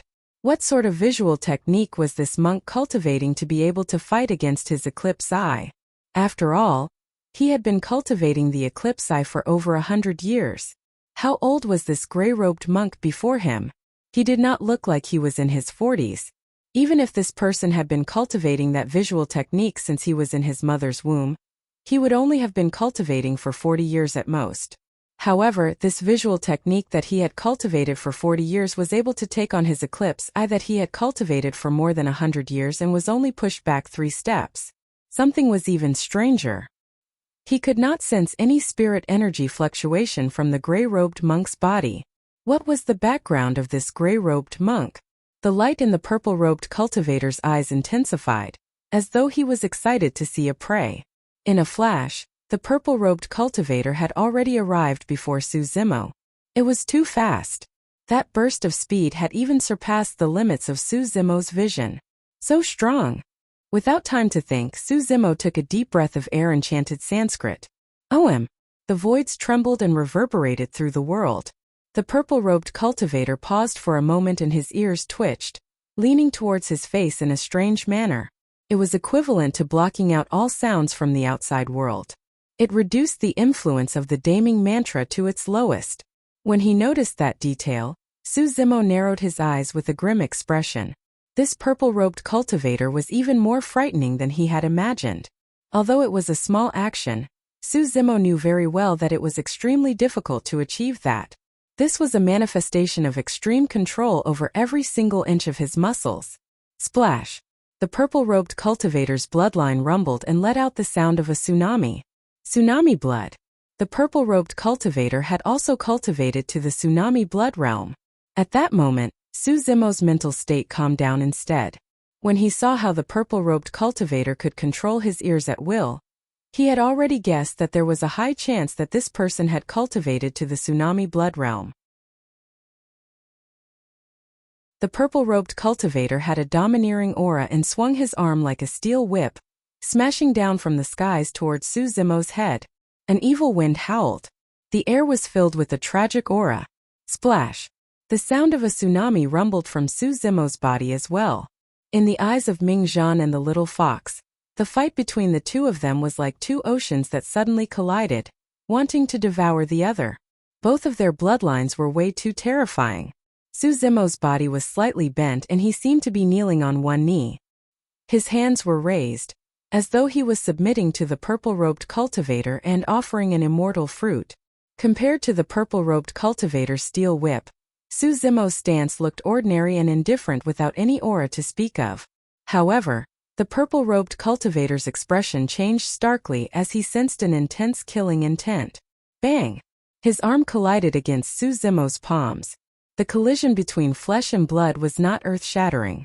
However, it was tangible and felt as though he was defeated. If this was in the past, any cultivator would have their tendons and bones shattered and would be severely injured even if they didn't die. But now, not only did the purple-robed cultivator fail to suppress Su Zimo, he even felt his arm being repelled and his chest revealing a huge opening.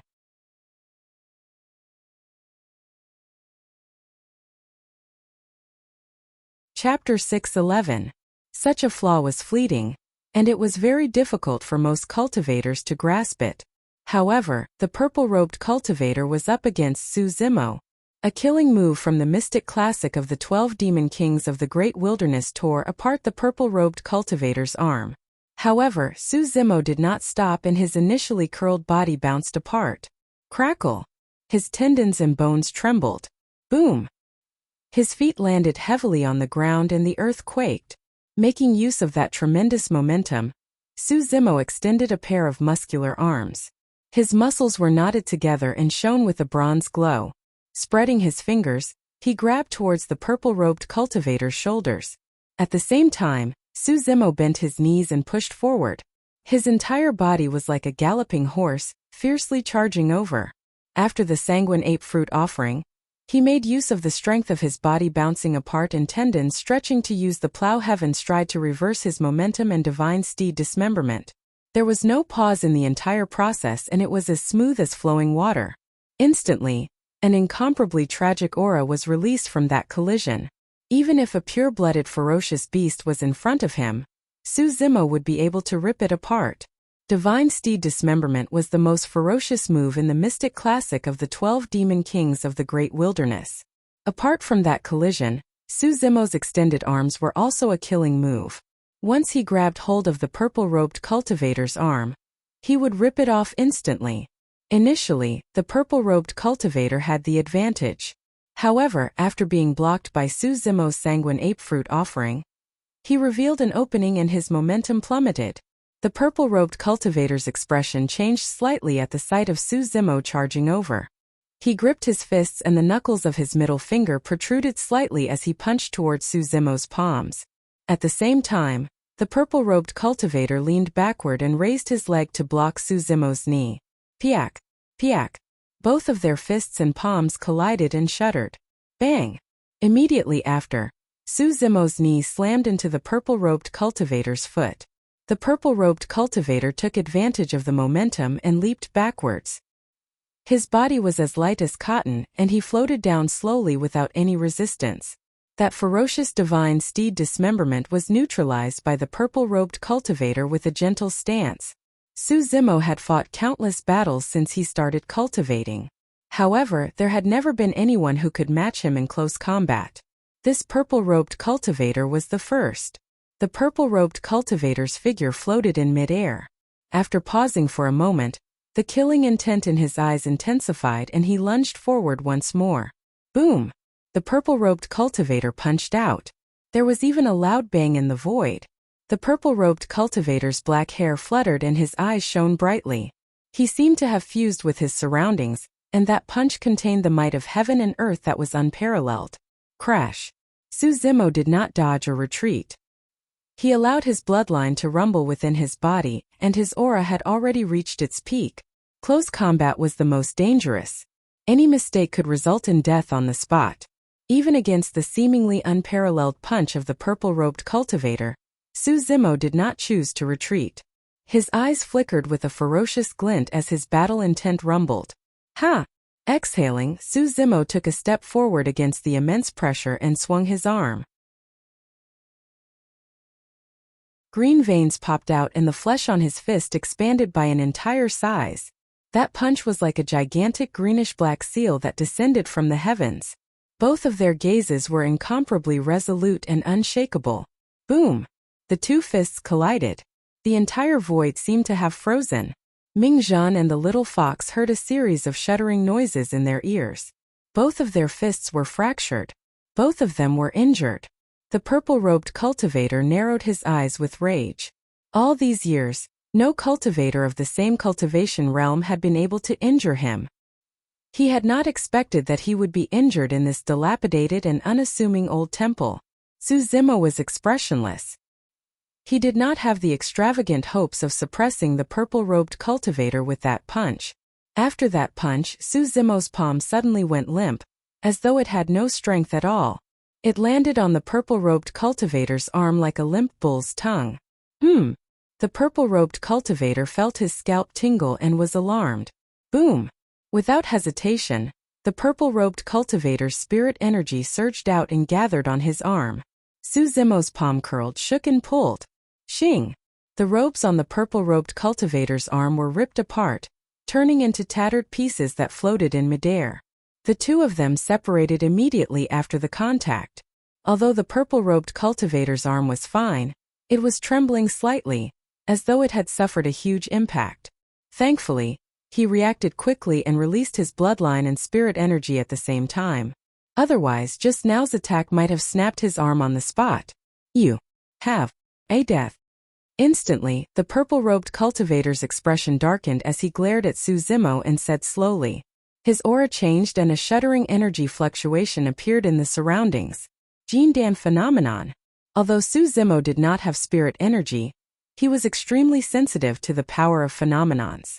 It was clear that the purple-robed cultivator did not want to be entangled with Su Zimo after suffering a small loss, and was prepared to use Jindan phenomenon to kill Su Zimo. Su Zimo had a calm expression. If the purple-robed cultivator used Jindan's phenomenon, that would mean that the two of them would have to fight to the death without any leeway. At that time, he would not have to worry about anything and could circulate his inner core to fight in his demon form. After his demon form, Su Zimo's combat strength would increase exponentially. Even so, he did not have the confidence to take down the purple-robed cultivator. The Jindan phenomenon was extremely terrifying, and might have exceeded his imagination. Junior brother, don't panic. I'm here to help you. Right then, Ming Zhan arrived beside Su Zimo despite the strong aura between the two of them. His eyes were clear and a terrifying energy fluctuation appeared around him as well. Ming Zhan knew about the situation of Su Zimo's Dantian and knew that there was no way the latter could conjure a Jindan phenomenon without spirit energy. Therefore, Ming Zhan walked over hurriedly, intending to help Su Zimo defend against the purple-robed cultivator's Jindan phenomenon. The purple-robed cultivator's eyes shone brightly as he focused his attention on Ming Zhan. Su Zimo glanced sideways as well. A jade-like flower bud appeared behind Ming Zhan. It was pure and flawless with dew on it. The flower bud swayed gently, emitting a mysterious glow that chased away the darkness, as though it could cleanse all evil in the world. The green flower bud was ready to bloom at any moment. World-cleansing Qinglian. To think that the legendary lost world-cleansing Qinglian would appear at the bottom of the Dragon Burial Valley, on the body of this unassuming novice monk. Before the world-cleansing Qinglian was lost, it was ranked extremely high on the Jindan phenomenon ranking. The eternal Qinglian swayed with life and cleansed the world of evil. It could enter the top 10 of the phenomenon ranking. In fact, Ming Zhan was not weak in terms of his cultivation realm, the many spirit spells and secret skills he had mastered, or in terms of strength. In fact, he was stronger than most of the paragons that Su Zimo had seen. However, what Ming Zhan lacked was the experience of fighting to the death with strong opponents. He cultivated at the bottom of the valley all year round and was isolated from the world. How could he have the experience of fighting with others, let alone life and death experiences? The combat strength of a cultivator was often mentioned. In reality, it did not refer to the strength of the cultivator, but the strength that the cultivator could unleash. Even if one had full strength and could only unleash 30% of it, that person's combat strength would only be 30%. In reality, Ming Zhan's strength was enough to suppress the Tao Wu. However, when he fought against the Tao Wu, he was injured by the latter instead. That was the reason.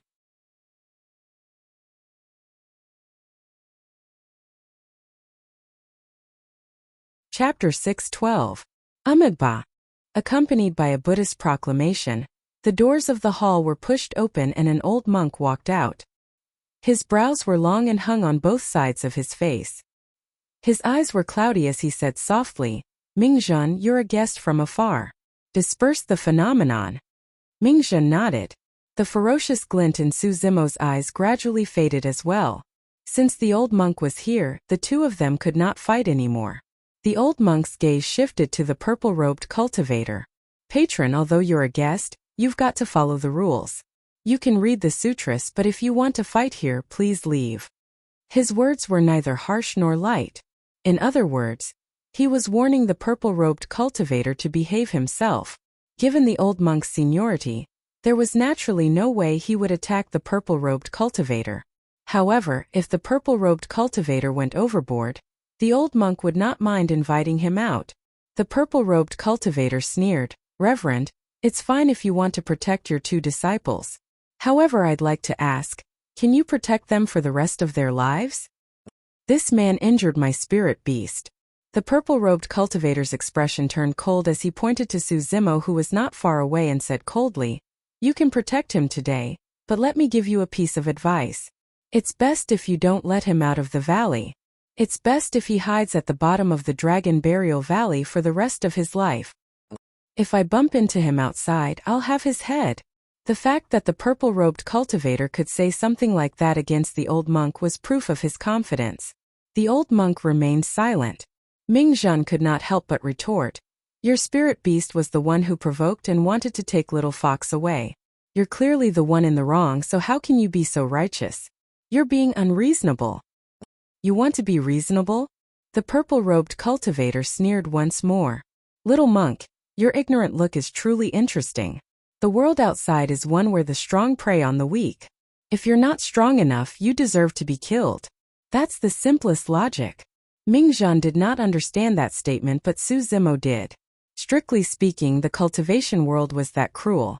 Given Ming Zhan's current state, he would not be able to live for long the moment he left the Dragon Burial Valley, no matter how capable he was. "Oh right." The purple-robed cultivator seemed to have thought of something as he stared at Su Zimo. He smiled and said, "In another 10 years, the intermediate ancient battlefield will open. You must not go there. Otherwise, you will definitely die in there." Su Zimo's expression remained the same. He did not care about the purple-robed cultivator's threat at all. Right now, even if he were to fight in his demon form, he did not have the confidence of suppressing the purple-robed cultivator. But 10 years later, Zimo believed that he would become even more terrifying. He lay dormant for 20 years. The moment he emerged from the bottom of the Dragon Burial Valley, he believed that no one would be able to stop him. Not even this purple-robed cultivator. Due to the old monk's appearance, the purple-robed cultivator and Zimo no longer had any enmity towards each other, but there was no more conflict. The purple-robed cultivator had a lot of elixirs on him. In just a few days he had saved Bai En, whose life was hanging by a thread. Tao Wu, who was slightly sober, looked at Zimo with a different expression. There was a hint of avoidance and fear in his eyes. For the next month, the purple-robed cultivator did not leave. He merely read the mystic Dharmic Lotus Sutra day and night. A month later, the purple-robed cultivator stood up and left the old temple with Tao Wu. At the same time, the old monk looked for Zimo. The old monk went straight to the point and asked, "Do you intend to enter the ancient battlefield 10 years later?" Yes, Zimo nodded and did not hide anything. Given his cultivation, this was the best way to leave the north region while bringing his brother, Su Hong, with him. The old monk said, "All right, 10 years later, I'll make a move and open up a spatial node of the ancient battlefield to send you and Ming Zhan in." The spatial node of the elementary ancient battlefield required the combined efforts of 5 void reversions. The space in the intermediate ancient battlefield was even more stable. If one wanted to open up the spatial node above, they would require even more strength. The Dharma Daojun had to be at the very least. Senior brother Ming Zhan, frowning, Zimo wanted to say something but stopped. Ming Zhan's strength was not weak, but his combat skills and experience were way too lacking. A place like the ancient battlefield was filled with all sorts of killing and bloodshed. It was even crueler than the cultivation world outside. There was a high chance that Ming Zhan would die in the ancient battlefield. The old monk could tell that Zimo was worried and said, "That's why I wanted to ask you to help him. There's still 10 years left. Think of a way for him to grow as quickly as possible." Suddenly, Zimo recalled the scene of Dai Yu tossing him into Tsonglang mountain range and could not help but smile. "Simple," Zimo said. "Toss him into the depths of the palace and try your best to fight against the otherworldly soldiers without releasing Jin Dan's phenomenon. If he wanted to truly grow, he had to experience life and death." The two of them chatted for a while before the old monk reminded, "If you meet that purple-robed cultivator in the ancient battlefield, you have to be careful. Try your best to avoid him." Zimo frowned slightly and could not help but ask, "Who is that person?" "He's the #1 paragon of Chaos Essence sect and is invincible among his peers." The old monk said, "It's said that this lad is already invincible in the Jin Dan realm in his 30s. If nothing goes wrong, he'll definitely be a titular disciple once he reaches the void reversion realm." "What's his name?" Zimo asked again. "Dean," the old monk replied. Zimo frowned. That name was a little strange and he seemed to have heard it somewhere before. After pondering for a moment, Zimo's eyes shone brightly as he said word by word. "The #1 perfected being of Tianhuang mainland who cultivated Chaos Ocean, Dean." "That's right," the old monk nodded. Indeed, this lad made use of Chaos Ocean to defeat all his opponents in the ancient battlefield 100 years ago, and ascended to the top of the phenomenon ranking. It was no wonder. Zimo heaved a long sigh of relief. It was no wonder why this person could fight him to that extent in melee combat. So, this person was the #1 perfected being of Tianhuang mainland, who cultivated the Jin Dan phenomenon of the human emperor's inheritance in Chaos Ocean. Zimo was puzzled and asked again, "Since this person is already the top of the previous phenomenon ranking, why is he still participating in the ancient battlefield 10 years later?" At that point, Dean was only slightly more than 130 years old. The old monk explained, "For the lifespan of Jin Dan realm cultivators of 500 years, 100 years is still considered young. As long as one's age is sufficient and the time is right, they can enter the ancient battlefield. After all, there are way too many treasures and opportunities inside and they were all passed down from the ancient era." Pondering for a moment, Zimo asked again, "This person was the #1 of the phenomenon ranking 100 years ago. Even after 100 years, his cultivation realm is still at the Jin Dan realm?" "That's why this lad is terrifying," the old monk said. It's nothing much to break through continuously. Only by being able to stop in time at a certain juncture and consolidate one's past can one truly consolidate one's foundation and reach the realm of being one with the universe. 100 years ago, this lad was the #1 perfected being of Tianhuang mainland. 100 years later, there's probably no one who's a match for him. You have to be careful if you meet him again.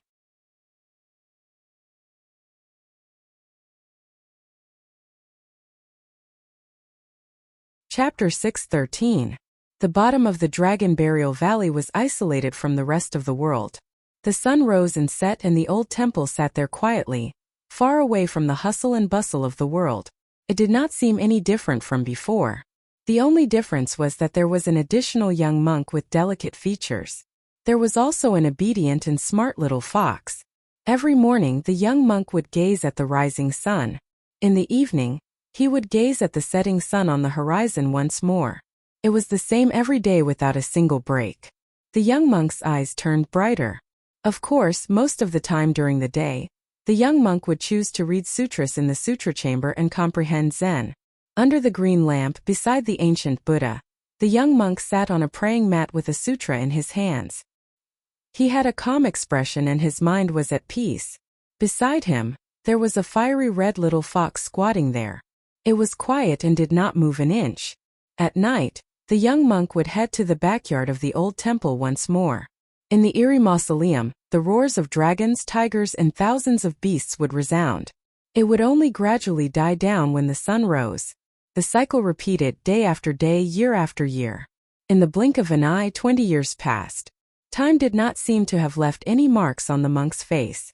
However, the young monk's dantian was still empty without a single trace of spirit energy.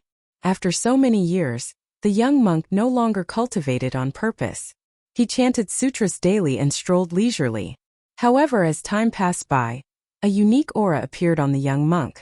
It was indescribable. The young monk seemed to have reached a realm of returning to simplicity.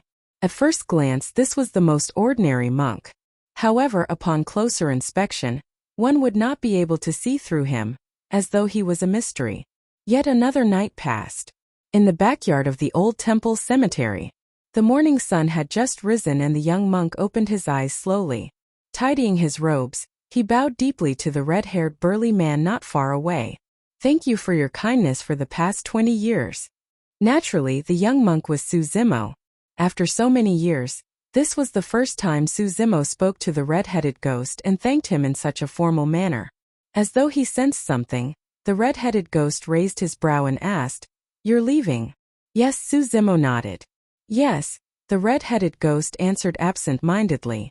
It was only when Suzimo's figure was about to disappear from the backyard that the red-headed ghost's voice sounded once more, "Be careful outside." Suzimo felt warmth in his heart and nodded. It was still early. Mingjun was still asleep. The door of the main hall was tightly shut and the old monk did not come out. Suzimo decided to wait outside. At this moment, his ears twitched, and he faintly heard intermittent calls. "Da! Shang! Monk!" The voice came from outside the old temple, above the Dragon Burial Valley. The only person who could say that was Demoness Ji. For some reason, Suzimo suddenly felt a little flustered, as if he had a premonition that something big was about to happen. After 20 years of practicing Zen and worshipping Buddha, such emotional fluctuations had almost never appeared in him. Suzimo pushed the door open and walked forward along the valley floor. After a few steps, Demoness Ji's voice sounded again. "Great monk, where are you? Hurry and come out. Mr. Su is not going to make it." Suzimo's footsteps gradually came to a stop. He froze on the spot with a dazed gaze. His mouth was slightly agape as a single sentence echoed in his mind. "Mr. Su is not going to make it." First, Suzimo's lips quivered. His first reaction was disbelief. How was that possible? Even after 20 years, Su Hong was only in his 60s. How was that possible? However, the next moment, Suzimo realized that although Demoness Ji liked to joke, she would definitely not lie about this matter. His first brother was truly not going to make it. More than 10 years ago, Ji Yaoshua said that Suzimo's health was not good, and that was why Su Zimo intended to bring him away from the North region after the intermediate ancient battlefield opened. However, to think that, after 20 years of chanting sutras and comprehending Zen and the Tao, Su Zimo thought that he had more or less accepted life and death and could let go of many things.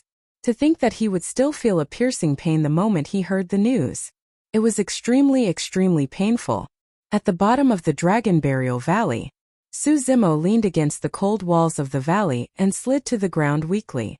His eyes were filled with unresolvable sorrow. In a daze, Su Zimo recalled many things. On that night a few decades ago, the house of Yin Country's Duke Wooding was filled with rivers of blood and corpses. A youth in his teens relied on his ferocity to protect two children who were still in their swaddling clothes and fled the capital in a frenzy. Even though the young man's face was slashed viciously and his head was nearly split into two, he did not feel anything at all. More than 10 years had passed and the infants had already grown up. However, the young man of the past was gradually aging. Although he was only in his 30s, his sideburns were already filled with white hair. His initially upright figure seemed to have bent significantly as well. That young man shouldered everything with his broad shoulders, protecting the children who were once swaddled in swaddling clothes, so that they could have a peaceful and beautiful life. It was just like how the young man protected them and charged out of the capital more than 10 years ago. There was no turning back. The young man of the past was dressed in bright clothes and rode on a majestic horse with a sword. More than 10 years later, he lost much of his edge and became more reserved and stable. The only thing that did not change was his heart that cared for the world and its citizens. That was the reason why he could still stand out despite his severe injuries, and lead 5,000 black armored cavalry to stop Luo Qianwu and the others who massacred the citizens of Yin Country outside Jianan City. That was the reason why he was able to say those words with such conviction. The Su family has a feud with the king of Yin. However, your army invaded the borders of the great Yin Country and massacred its citizens. That's a national feud. I, Su Hong, am able to differentiate between a feud and a national feud. Su Zimo's vision gradually blurred. However, those scenes flashed before his eyes one after another and became increasingly clear, as though it was yesterday. Heis! A faint sigh sounded from above the Dragon Burial Valley. 20 years ago, Glass Palace massacred 13 cities of Yin Country in order to vent their anger. That was a huge blow to Mr. Su. For the past 20 years, although Mr. Su was in the capital, he was always concerned about the citizens of Yin Country. He was truly a good king. Worry led to illness. Not to mention ordinary mortals, even cultivators would have their lifespan greatly reduced and suffer from Qigong deviation if they kept worrying for a few decades. Great monk, I don't know if you're listening. Demoness Ji's voice sounded once more. For the past few years, my sister and I have searched for many spirit materials in the cultivation world. However, none of them are of any use and Mr. Su's health is deteriorating day by day. For the past few months, Mr. Su has been talking in his dreams and calling out for you and Xiaoning. When I heard it, it was truly, Demoness Ji choked and could no longer continue. Su Zimo hugged his head with both hands and curled his body. He could no longer control himself and burst into tears. Unknowingly, Ming Zhan and the little fox had arrived beside him. Looking at Su Zimo, the little fox's heart ached. She leaned over and rubbed her head against his ankle gently, consoling him with a whimper. Ming Zhan lowered his head in silence as well, chanting a Buddhist proclamation internally.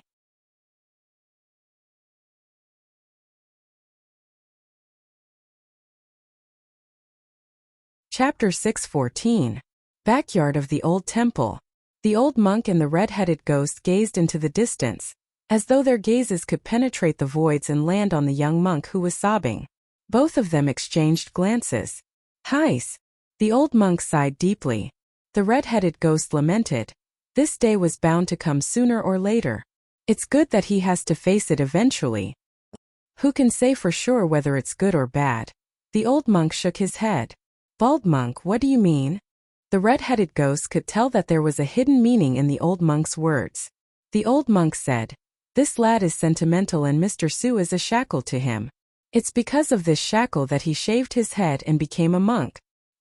He has a clear heart, and that's why he's willing to stay quietly at the bottom of the Dragon Burial Valley for 20 years. The red-headed ghost nodded to himself. The old monk was right. Given Suzimo's character, even if he offended Glass Palace and was hunted down by the entire North region, would he be willing to tolerate it? Did he truly have no other way to leave the North region? If not for the fact that he had to wait for an opportunity to leave the North region with Suzimo, given his character, he would have killed his way out the moment his inner core was restored more than 10 years ago. The old monk sighed. Now that he's free of this shackle, the nightmare of the paragons of the immortal, Buddhist and fiend sects and the monster incarnate of history that causes countless cultivators to tremble in fear might be returning. The red-headed ghost narrowed his eyes and asked, "What can you tell?" "I don't know." The old monk shook his head. The red-headed ghost asked again. 20 years have passed and there's still no movement from his Jin Dan. Is there any chance of it recovering? "I don't know." The old monk shook his head again. Pausing for a moment, the old monk said slowly, "Perhaps he has already found a way to recover his Jin Dan. Perhaps he hasn't. I don't know. I can't see through him anymore." The red-headed ghost's expression changed slightly. Even the old monk could not see through Suzimo. After 20 years of Zen cultivation and Buddhist chanting, Suzimo had indeed gained a unique aura. He was almost like a Buddha. The red-headed ghost's expression changed as he suddenly said, "He's back. He's probably here to bid farewell to you. Also, you're his master after all. Give him a few life-saving items. Don't hide them all. When the time comes, he'll accompany you into the coffin." Just as the red-headed ghost was grumbling, the old monk had already turned and left. In the blink of an eye, he disappeared from the mausoleum garden and arrived at the main hall. Not long after, Suzimo pushed the door open and entered. His emotions seemed to have stabilized, but the sorrow in the depths of his eyes was still difficult to resolve. Suzimo walked straight into the main hall and knelt down in the direction of the old monk. He kowtowed 3 times and said in a low voice, "Master, I'm leaving. Go." The old monk did not urge him to stay. He knew that it would be futile even if he tried to persuade them to stay. The old monk extended his palm and handed over 2 extremely old talismans. These are 2 teleportation talismans. One is a lesser teleportation talisman and the other is a major teleportation talisman. I won't say much about the lesser teleportation talisman. It's a random teleportation. As for this major teleportation talisman, it's a treasure that the Emperor of the Great Qian Empire requested a talisman grandmaster to refine. The furthest it can travel is through the distance between major regions and teleport over. Teleportation. The weight of these words was too heavy. Just the lesser teleportation talisman alone was extremely precious. What was more, a major teleportation talisman that could teleport in a specific direction. That was almost equivalent to giving Suzimo an additional life. Suzimo received it with both hands and placed it in his storage bag. Just as he was about to turn and leave, the old monk suddenly called out to him. Looking at Suzimo's empty dantian, the old monk's eyes were filled with worry and curiosity. After a moment of hesitation he asked, "Your Jin Dan?" Suzimo remained silent. A moment later, he said softly, "Actually, the secret to recovering Jin Dan lies in the Siraka flower." Siraka flower? The old monk was slightly stunned. Although the Siraka flower was something from the old temple, it was something that the red-robed woman snatched away many years ago and left in Suzimo's dantian. Suzimo said, in an ancient sutra in the sutra chamber, there's a legend that the Siraka tree is one of the 3 sacred trees of the Buddhist monasteries. The Buddha who founded the Buddhist Tao was born under this Siraka tree. I've heard of that legend before. Suddenly the old monk paused. A thought flashed through his mind. He finally understood that the relationship between Jin Dan and the Siraka flower was restored. In reality, the legend of the Buddhist monasteries recorded another power apart from flames that the Siraka flower possessed. The power of life. The birth of life. From nothing to something. The Siraka flower witnessed the birth of the Buddha. Suzimo's dantian shattered and his Jin Dan was destroyed. The power of his Jin Dan did not vanish. Instead, it was absorbed by the Siraka flower in the depths of his dantian. For 20 years, The reason why Su Zimo meditated on the Tao and chanted sutras daily was because he was accumulating and stimulating the power of life within the Sraka flower. Su Zimo was already heading out of the old temple. In a daze, black hair grew on Su Zimo's bald head and grew longer. Inside his body, in the originally pitch-black and empty dantian, the figure of a flower gradually appeared. Above the flower, there was a fruit that was growing at a speed visible to the naked eye. It was golden round and shone in a bedazzling manner. That fruit was Su Zimo's brand new Jin Dan. Spirit energy rumbled in his dantian and surged even more violently. It was as though it was about to form a storm within his body. Su Zimo's aura was growing stronger endlessly. With every step he took, the spirit energy in his dantian would increase. It was getting stronger. Boom! In the blink of an eye, the spirit energy in his dantian had already broken through the limits of early-stage Jin Dan and reached mid-stage Jin Dan. Before long, boom! There was another sound. Late-stage Jin Dan. Su Zimo had once consumed the 10,000-year vermilion fruit, and the energy was not wasted. It was all absorbed by the Sraka flower and was now being regenerated. With every step he took, Su Zimo's aura would change. The only thing that did not change was his eyes. They were neither happy nor sad, completely emotionless. When Su Zimo arrived at the entrance of the old temple, his aura stabilized and his black hair danced wildly. His aura was frightening and he resembled a divine being. Peak late-stage Jin Dan. Creation after destruction. After staying dormant in the Dragon Burial Valley for 20 years and chanting sutras daily, his cultivation did not fall behind. Instead, it was at the peak of late-stage Jin Dan. Of course, that was not the only change in Su Zimo's body. However, no one could say it out loud. Standing at the entrance of the old temple, Su Zimo turned around slowly. His eyes were clear as he looked at the 2 lines of flamboyant words on the wall of the grand hall in a daze. Those were the words left for him by Dai Yu. Suddenly, Su Zimo extended his finger. A stream of spirit qi burst forth from the tip of his index finger and landed on the wall of the grand hall like a sharp sword. Su Zimo waved his arm. After the 2 lines of words on the wall, 2 new lines of words appeared. It was written with a sharp edge that looked down on the world. Instinctively, Ming Zhan read it out. Once the dust clears, light shines through the mountains and rivers. Pust! That boldness! The old monk's eyes were filled with deep shock. Suddenly, the rumbling sound of chains could be heard in the quiet backyard. If you wish to be a dragon or elephant, you must first be a horse or ox for all living beings. Once the dust clears, light shines through the mountains and rivers. The first line was left behind by Dai Yu. The second line was Su Zimo's reply.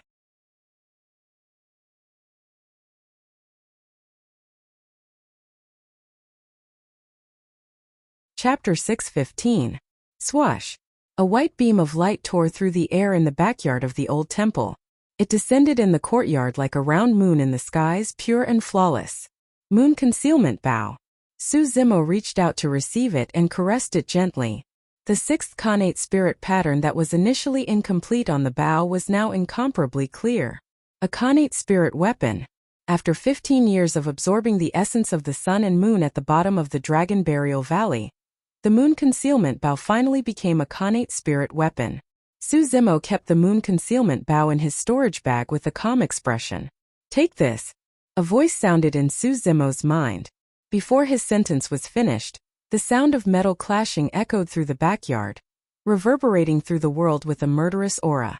The temperature of the old temple plummeted. Blood Quencher was born. A beam of blood light surged into the skies and hovered in midair.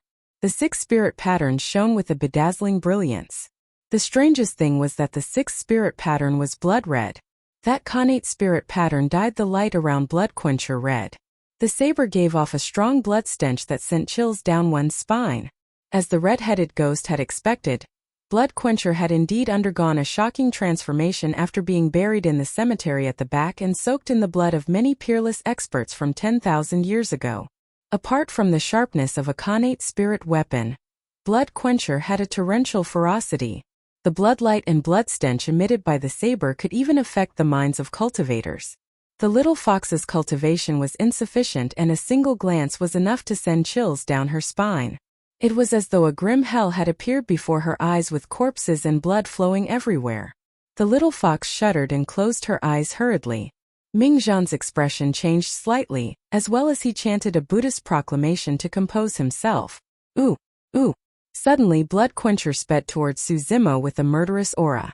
It was extremely fast and let out a shuddering sound in midair. The red-headed ghost had said this more than 10 years ago. Once Blood Quencher advanced to a connate spirit weapon, it would definitely be an extremely ferocious item. Most ferocious weapons killed their owners. The stronger it was, the harder it was to subdue it. However, Su Zimo did not move at all and stood with his hands behind his back. His gaze was deep as he looked at Blood Quencher that streaked through the air calmly. He didn't seem to have any intention of making a move.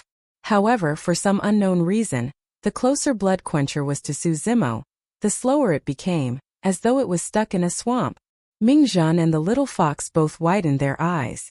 The saber was less than an inch away from Su Zimo's glabella. Its sharpness almost touched Su Zimo's skin. However, Su Zimo did not move an inch. There was not even the slightest ripple in his eyes. Mingzhan suddenly felt a chill and fear when he looked at those eyes that were as calm as an ancient well. At the bottom of the Dragon Burial Valley, Su Zimo, who had been dormant for 20 years, was like a dormant volcano. The volcano had woken up after receiving news of its family member's critical condition. Although it was calm now, anyone who touched it would definitely burst out with world-destroying magma, drowning all living beings and burning everything. Mingzhan exclaimed softly. Blood Quencher was actually shaking. The ominous weapon seemed to have sensed something too. It was afraid. Its nature was bloodthirsty and murderous. If it could kill its master and drink its fill of fresh blood, it would become even stronger. But now, it could vaguely sense that if it were to stab down the delicate-looking man before, it would definitely destroy it with his bare hands. It did not dare to move. There was a brief silence. The tip of Blood Quencher lowered slowly, and the entire blade was right before Su Zimo's eyes, revealing its sharpness. The handle was pointed towards Su Zimo and was within reach. It had submitted. The ominous weapon had just been born and it was already subdued. Right from the beginning, Su Zimo did not move at all. He did not even bat an eyelid. Su Zimo took over Blood Quencher and put it away in his storage bag. Coupled with the coiling dragon seal, black gold arrow, moon concealment bow and Blood Quencher, he now had 4 connate spirit weapons. When the little fox saw Su Zimo's intention to leave, it moved slightly, wanting to follow him. Wait for me here. Su Zimo glanced at the little fox and said indifferently. Before he finished his sentence, he had already pushed open the door and left. The little fox's eyes dimmed with a disappointed expression. Mingzhan said softly, "Little fox, don't worry. Since Junior brother said that, he'll definitely return." The little fox nodded. However, there was still a deep look of worry in its eyes. In the grand hall, the old monk gazed at the 4 lines of words on the wall in silence for a long time. Rare, truly rare. A long time later, the old monk let out a long breath and lamented. To begin with, that red-robed woman was an existence that looked down on Tianhuang mainland. It's only logical that she would be able to leave behind such a majestic and condescending line of words. What's rare is that this lad's aura isn't weak at all despite his Jindan realm cultivation. The red-headed ghost praised as well. Once the dust clears, light shines through the mountains and rivers. It's truly a domineering aura that looks down on the world. Many years later, if this dilapidated temple of yours is still around, these 4 lines of words will definitely become a legend. The old monk nodded and lamented. We're both fortunate enough to be witnesses. Suddenly, the red-headed ghost let out an odd laugh. This is great. The ancient battlefield is going to open very soon. More than 10 years ago, that Chaos Essence Sect Jr. who was said to be invincible in the Jindan realm has found an opponent. That's hard to say. The old monk shook his head. Do you think that Di'in will leave this place without obtaining anything? Furthermore, Di'in was the number 1 of the phenomenon ranking 100 years ago. Nobody knows how much he's grown now. The chaos ocean of the human emperor is not to be underestimated. That person is extremely frightening. The old monk had an extremely high opinion of Dean. The red-headed ghost said, "No matter what, both of them were born in the same era and will be lifelong enemies. Unless one of them dies or is willing to bow down first. That's all for the future. We'll have to wait for the ancient battlefield to open," the old monk said. After a while, the red-headed ghost suddenly laughed gloatingly. "That lad has been in seclusion at the bottom of the Dragon Burial Valley for 20 years. Now that he's reappeared after hearing the news of his kin's critical condition, he must be filled with anger. Which blind fool would provoke him?" The old monk chanted a Buddhist proclamation and said softly, "I hope that everything goes smoothly and he returns after severing his mortal ties so that he won't kill as much." "Humph, the tree wants to be still but the wind won't stop." The red-headed ghost jumped to its feet, and the chains on its body shook, making clanking sounds. "He won't take the initiative to provoke others. However, 20 years is enough for many things to fade away. I'm sure many cultivators of the North region have already forgotten about him." The red-headed ghost reared his head in laughter and shouted, "That's for the best. Tremble, cultivators of the North region. The monster incarnate of history that you guys ganged up on and bullied back then, and sent into the Dragon Burial Valley is back. Ha ha ha ha."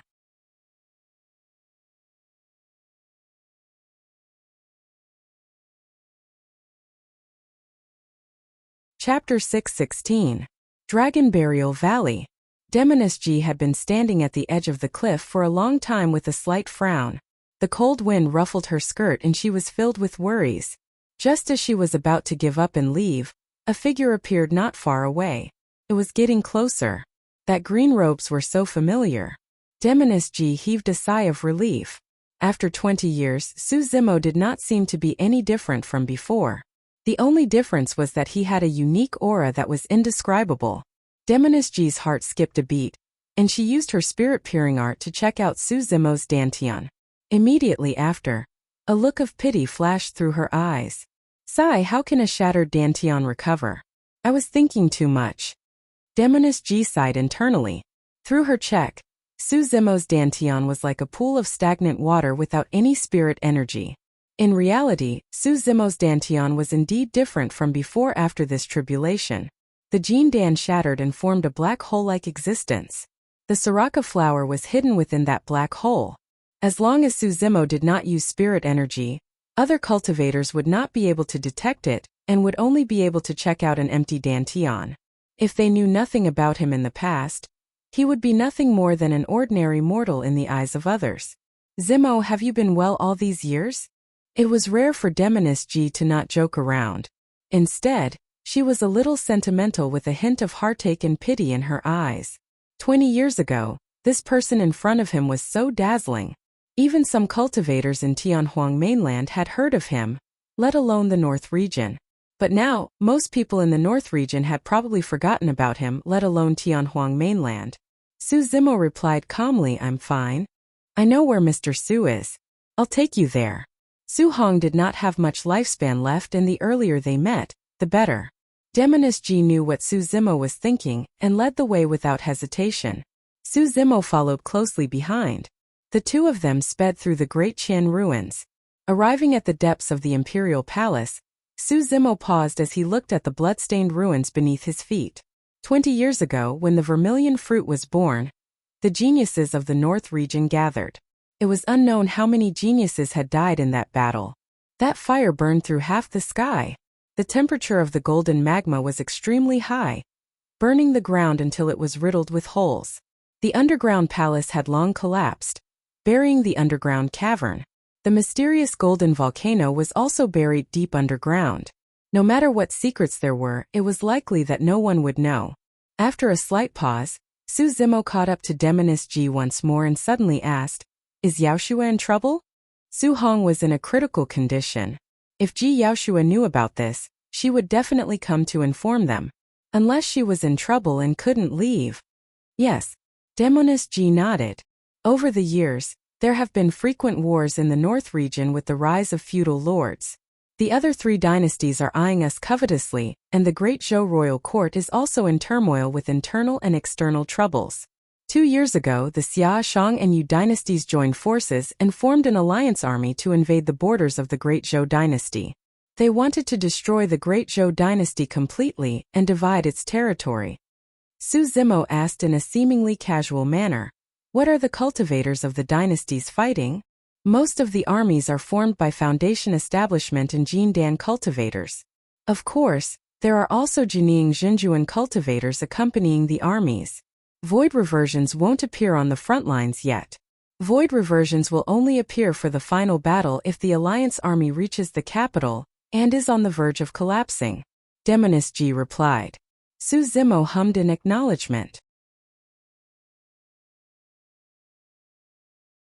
Demoness Ji continued, "My sister led the army personally to defend against external enemies, and has been outside for close to 2 years without returning. She doesn't know about Mr. Su's situation at all." Su Zimo frowned. Demoness Ji added hurriedly, "However, don't worry. My sister is fine and Auntie Gu has been by her side the entire time." Su Zimo remained silent. Through Demoness Ji's words, he could already guess that Ji Yaoshua was in a terrible situation. Even if her life was not in danger, she would be in trouble. Since the 3 dynasties had joined forces, they were bent on obtaining the territory of the Great Zhou dynasty. With the alliance army bearing down on the borders, even with the advantage of terrain, it would be difficult for the Great Zhou dynasty to defend against the alliance army with its foundation alone. The fact that Ji Yaoshua had not returned for 2 years was proof of how terrible the situation was. Furthermore, anything could happen on the battlefield in the blink of an eye. Even with the chief steward of Sky Treasure Pavilion, Gu Shi, by her side, Ji Yaoshua might not be absolutely safe. The two of them traveled day and night without stopping. A few days later, they arrived in the capital of Great Zhou. In order to avoid unnecessary trouble, Su Zimo sat in Demoness Ji's carriage and drove into the palace. After making many turns, they headed towards a secret place in the palace. Before long, Demoness Ji brought Su Zimo to a house and said softly, "I'll be outside and won't be entering. Call for me if there's anything." Su Zimo nodded. Standing quietly in front of the door, Su Zimo did not dare to push it open. In fact, he had already reached out and touched the door but did not dare to push it open. Su Zimo knew that his elder brother Su Hong was inside. He could already sense the aura of twilight coming from the house. The more that was the case, the more he did not dare to push open the door. "Zimo, is that you?" Right then, a voice sounded from within the house. It was a little weak and hoarse. Instantly, countless images flashed through Su Zimo's mind. "Zimo, you're not allowed to learn martial arts. Go back and study. This horse is called Jue Feng. It's rather sentient and has an affinity with you. It's yours from now on. Zimo, as long as you can become an elementary scholar this time round, I'll reward you with a mansion." This voice was no longer as steady and powerful as before, and it was full of energy. However, it awakened many of Su Zimo's memories. Instantly, Su Zimo felt a lump in his throat and pushed open the door. "Elder brother, it's me." Although he was mentally prepared, Su Zimo's heart still skipped a beat the moment he caught sight of Su Hong. His elder brother was old. Time was like a merciless carving knife, leaving scars on Su Hong's face. If he had not witnessed it personally, Su Zimo would not have been able to imagine that this old man with one foot in the grave had once led the black armored cavalry on the battlefield and dominated the world with a cold iron showering spring spear in his hands. How high-spirited was that? A few decades had passed. Su Hong, who was in his 60s, looked like a 100-year-old man. His hair was white and his eyes were cloudy. However, his gaze towards Su Zimo was still kind and comforting. Su Zimo strode forward and knelt in front of Su Hong's bed, gripping the latter's wrist gently. Su Zimo's hand trembled. He could clearly sense that Su Hong's vitality was draining bit by bit, and his organs were starting to fail. Su Hong's lifespan was almost up and he did not have much time left. Even an immortal would not be able to save him. "I'm late." Su Zimo lowered his head and his voice trembled. "You're not late, you're not late." Su Hong patted Su Zimo's palm gently and consoled him. "I don't have any regrets now that I see that you're fine before I leave." "Heis." Immediately after, Su Hong sighed softly. "It's a pity that I didn't get to see Xiaoning. I wonder how she's doing and if she's been wronged. You know that she has a soft personality. What if someone bullies her without us by her side?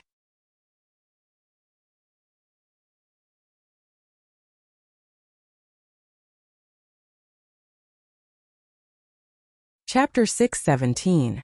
Su Zimo said, in order to refine spirit medicines that can increase one's lifespan, Xiaoning joined a major sect and won't be mistreated. She even said that she wants you to be the first to consume the elixir after she refines it. That lass. Su Hong smiled. Looking at his elder brother's smile, Su Zimo felt even more sorrowful. There was still more than a month before the opening of the ancient battlefield. He knew very well that given his elder brother's current condition, he would not be able to last until then. This meant that the siblings would not be able to meet again. After a while, Su Hong patted the back of Su Zimo's hand and said softly, "Send me back." Su Zimo understood what Su Hong meant by back. It was likely that Su Hong had been thinking about this for the past 20 years. A fox dies in the hills and a fallen leaf returns to its roots. Not only did Su Hong have sentimental feelings towards that land and its people, he also felt a deep sense of guilt. He had to return. All right. Su Zimo nodded and helped Su Hong to his feet, heading outside. Not far away, Demoness Ji was waiting and hurried over, asking softly, "Where are you going?" Su Zimo said, "Let's get out of the city first." There were many people in the capital of Great Zhou, and it would be easy for him to be exposed if he brought Su Hong along. If anyone discovered that Su Hong was in the capital of Great Zhou would be destroyed even before the allied army of the three dynasties attacked. Su Zimo helped Su Hong onto Ji Yaoshua's carriage. The carriage shone with pearls and jade, looking elegant and luxurious. Spirit light shone brightly as it rose into the air slowly, heading out of the capital. Seeing that it was a princess's carriage, the journey through the capital was almost smooth. Before long, the three of them left the capital. When Su Zimo saw that there was no one around, he said, "Demoness Ji, thank you for your help. I'll leave with my elder brother right away. You can head back. I have nothing on. Where do you guys want to go?" "I'll send you guys," Demoness Ji said hurriedly. Su Zimo was about to reject her when he frowned and his ears twitched. "Someone's here." Su Zimo's expression turned cold. The speed of the newcomer was extremely fast, and it was obvious that he did not come with good intentions. Very soon, the sound of clothes fluttering in the air was heard. 10 figures descended and surrounded Demoness Ji's carriage. The person in the lead wore armor and was bald without eyebrows. His gaze was as sharp as an eagle's. He was the Grand Commander of the Great Zhou Dynasty's Scarlet Vulture Guards, Vulture. The other 9 were dressed in crimson Taoist robes and had sect badges hanging from their waists. Their auras were powerful and their expressions were unfriendly. These 9 people were all perfected Jindan from True Fire Sect. She pressed down on Su Zimo's arm gently and shook her head, indicating for him to calm down and not be rash. If his whereabouts were exposed, he would be hunted down endlessly. The entire northern region would be shaken. Su Zimo remained expressionless and declined to comment. Through the curtains she asked in a deep voice, "Vulture, don't you know who I am? How dare you block my carriage?" He. Vulture chuckled and asked, "Little princess, where are you going?" "Where I'm going is none of your business. Get lost." There was a hint of anger in her voice as she hollered. "Humph." Vulture retracted his smile and said darkly, "Little princess, you must have received some news and are trying to inform your sister, right?" "What did you say?" Demoness Ji frowned, not knowing what Vulture meant by that. At that point, Su Zimo had already realized that Ji Yaoshua's situation was worse than he had imagined. The fact that a guard of the capital dared to block the carriage of a princess of Great Zhou was proof of how chaotic the capital was. Furthermore, it was clear that Vulture was hinting at something with his words just now. Vulture sneered, "Little princess, you don't have to feign ignorance in front of me. Even if you don't know anything, please return to the capital." Demoness Ji's killing intent surged. She was not a kind person. Her other identity was the pure maiden of the fiend sex. Suddenly, Demoness Ji felt her vision blur. Su Zimo had already left the carriage. "Vulture, do you still recognize me?" A calm voice sounded from outside the carriage. Vulture looked at the green-robed cultivator before him and froze for a moment. Immediately after, his eyes widened and his pupils constricted as he exclaimed, "It's you! Why aren't you dead?" Vulture was flustered when he caught sight of Su Zimo. A person's reputation was like a tree's shadow. Su Zimo's name spread throughout the North region after the battle at the Great Qian ruins. It was one thing for this person to die. If he were to stand before him alive, no perfected Jin Dan of the North region would be able to maintain their composure. Who is that? The True Fire sect cultivator at the side used his spirit-peering art to check and realized that the green-robed scholar before him had an empty dantian. He was only a mortal and could not help but have a look of disdain. "Geez, I'm Su Zimo." There was a momentary silence. The cultivators of True Fire sect exchanged glances before bursting into laughter. Su Zimo has already died at the bottom of the Dragon Burial Valley. Everyone knows that, and you say that you're Su Zimo? Ha ha ha ha, how interesting. To think that someone would impersonate a dead person. Everyone from True Fire sect laughed. However, Vulture wanted to cry and his body stiffened as he broke out in cold sweat. He realized one thing. The moment the green-robed cultivator before him said that he was Su Zimo, all of them were going to die. Is it funny?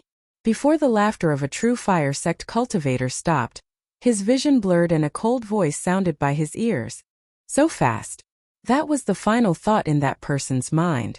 The next moment, right in front of everyone, Su Zimo extended his finger and tapped the person's throat gently. Crack, crack, crack.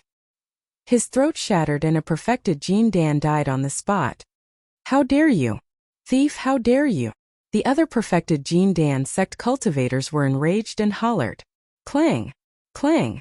The 8 perfected Jin Dan sect cultivators summoned their flying swords one after another. The swords quivered and shone brightly. The 8 of them quickly formed an encirclement and surrounded Su Zimo in the middle. Summoning their flying swords with one hand, they conjured hand seals with the other and released the spirit arts of True Fire sect. Their attacks surged forward. Su Zimo's expression was unchanged as he suddenly spoke. Om. Su Zimo chanted in Sanskrit. It was the first syllable of the Daming mantra. In an instant, it was as if a sudden clap of thunder had exploded, reverberating endlessly. The entire void was filled with a shuddering power. The flying swords that pierced towards Su Zimo froze in midair.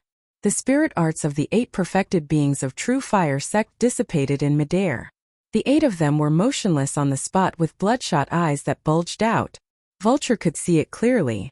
Blood began to seep out of their ears, nostrils, eyes, and mouths. They were bleeding from all 7 orifices. Me.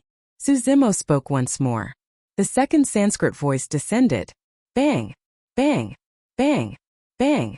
The bodies of the 8 perfected beings of True Fire sect exploded right in front of Vulture, turning into blood mists without any corpses left. That was the scene that Demoness Ji witnessed the moment she walked out of the carriage. The 8 perfected Jin Dan sect cultivators were killed by the 2 syllables from Su Zimo's mouth. Suddenly Demoness Ji realized something.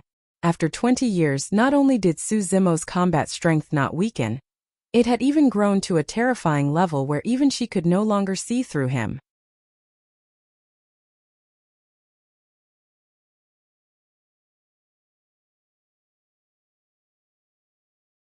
Chapter 618. Turning around, Su Zimo's gaze landed on Bald Vulture, who was not far away, as he asked indifferently, "Tell me, what do you know?" "What are you talking about, fellow Taoist?" "I don't know." Bald Vulture laughed dryly. "If you don't speak, die." In the void, Su Zimo walked towards Bald Vulture step by step. Although his speed was neither fast nor slow, it formed a tremendous pressure that surged over. This was a true sense of oppression. In fact, Bald Vulture even felt suffocated. His arms trembled slightly and a look of fear flashed through his eyes. Immediately after, it was replaced by madness. Bald Vulture's expression was menacing as he grit his teeth. "I can speak, but you have to promise to let me live. You're not qualified to negotiate with me." Su Zimo's expression was cold as he arrived before Bald Vulture and gripped the latter's throat. Just as he was about to exert force, a fragrant wind blew over. "Leave it to me, Zimo." Demoness Ji's slender hand rested on Su Zimo's wrist. Su Zimo let go with the flow. Demoness Ji arrived before Bald Vulture and smiled charmingly. Her eyes rippled as she asked gently, "Commander, why are you stopping me?" Bald Vulture was completely stunned and his gaze was dazed, as though he had lost his soul. The second and fourth princes are prepared to submit a joint petition to remove the third princess and recommend the eldest prince to be the emperor. The eldest prince is the eldest son of the first wife and should inherit the throne. The third princess is not legitimate, let alone a woman. So what if I'm a woman? Demoness Ji raised her brows and said coldly, "Can't a woman be the emperor? While Big Sister is out there killing enemies, you rascals are actually playing these little tricks in the dark. You guys must have a death wish." Before she finished her sentence, Demoness Ji extended her finger and brushed it gently across Bald Vulture's throat. A thin red line appeared. Bald Vulture's eyes widened and he gradually regained consciousness. He clutched his throat tightly with both hands and flailed his legs, but he could not stop the blood from gushing out. Buzz! Buzz! Bald Vulture's eyes dimmed and he fell on the spot. "You'll have to step in for the matters of the capital," Su Zimo muttered. "With your status and means, you should be able to suppress this matter." "All right, don't worry." Demoness Ji nodded. Turning around, Su Zimo returned to the carriage and helped Su Hong out. He nodded to Demoness Ji. "I'm leaving." Before he finished speaking, Su Zimo had already sped off into the distance at an astonishing speed. In the blink of an eye, he was already on the horizon. "Where are you going?" Demoness Ji shouted from behind. There was no response for a long time. Although Demoness Ji wanted to chase after him, she knew that the capital of Great Zhou needed her more at this moment. In the sky above Yin country, a huge ferocious bird flew past. This vicious bird's entire body was covered in scales that burned with fine flames. Its eyes were sharp as it surveyed its surroundings. When it spread its wings, it was over 30 meters long. Ancient remnant species, purple flame condor. What was surprising was that behind the purple flame condor, there was a seemingly ordinary carriage. Two people sat side by side on the carriage. One was a scholarly man with delicate features while the other was a white-haired old man. The two of them were Su Zimo and Su Hong, who had just returned to Yin country. Su Zimo captured an ancient remnant species and used it as a temporary ride. That saved them a lot of trouble along the way. The two of them passed by the 13 cities of Yin country that were massacred by Glass Palace. Even now they could still see mountains of corpses left behind from back then. On the city walls, the bloodstains from back then had already turned black due to the wind and sun. Each time they passed by a city, Su Hong would stop and kneel down before the skeletons in front of the city. The final city. This was the capital of Yin country back then. 20 years had passed and the prosperity of the past was no longer there. His old friends from back then had already aged. Uncle Zheng, Lu Yu, Yuqihua, Song Qi and the black armored cavalry of the past were all buried under the rubble. Ashes to ashes, dust to dust. I should have been here with you guys 20 years ago. My dear brothers, I Su Hong am back. Standing on this piece of land, Su Hong's tears streamed down his face in grief. Su Zimo's eyes seemed to be replaying the scene of Glass Palace descending upon this place and massacring everyone back then. In the face of cultivators, mortals had no way of resisting and their lives were worthless. Su Zimo lowered his head with a blank expression. Over the past few days, he had seen way too many corpses that had yet to turn cold. Killing, violence, hunger, displacement, lust, plundering, biting, cannibalism. All order had already collapsed. Human lives were even more lowly than ants. The scene before him was not inferior to the hell of the Buddhist monasteries at all. Shrouded in the flames of war, the most miserable and helpless were the living beings of the world. These were mortals who could not cultivate without spirit roots. Su Zimo saw his own shadow in those mortals. To begin with, he was one of the most ordinary members. If not for Daiyu, he might have been one of those corpses by the roadside. Su Zimo might have been able to save 1, 2 or even 100 people if he made a move. However, he could not save everyone. In fact, he could not even save his kin. He could only watch helplessly as Su Hong's lifespan ran out. Along the way, Su Zimo had been thinking about a single question.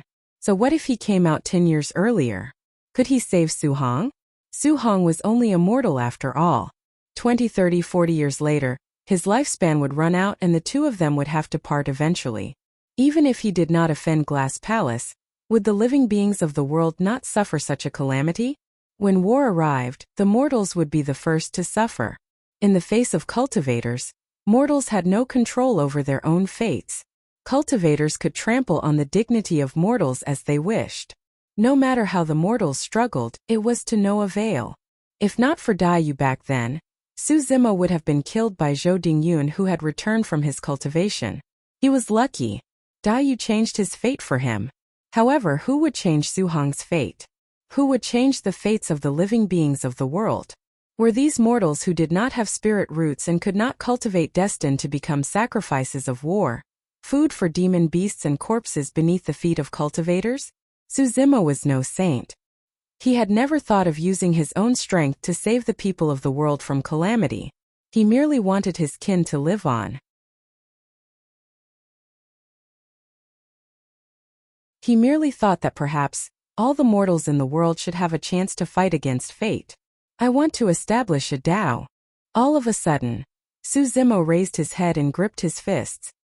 His eyes shone with an unprecedented glint as he said slowly with a firm and unwavering tone, I want to break the shackles of fate that bind all living beings. So what if you don't have spirit roots? I want to change the fates of all living beings.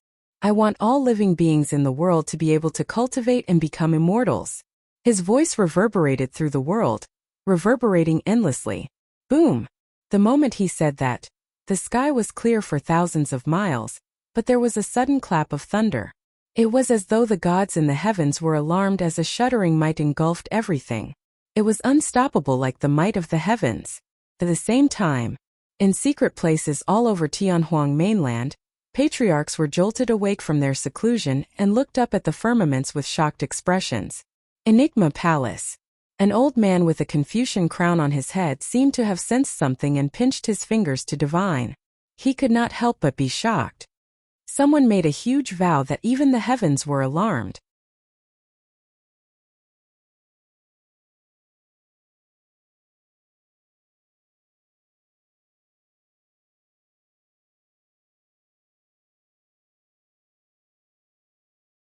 Before long, he built 2 small stoves in the courtyard and placed them beside Su Hong. He lit some firewood and started burning. After so many years, his skills were still not rusty. Su Zimo sat at the side and looked at the flames burning in the stoves in a daze. After a long time, Su Hong suddenly said, Zimo, I'm already a dying man. Don't stay here with me. Go on. Su Zimo lowered his head slightly and did not say anything. Su Hong said, I know that you're worried about Miss Ji's injuries. She must be in a bad situation right now.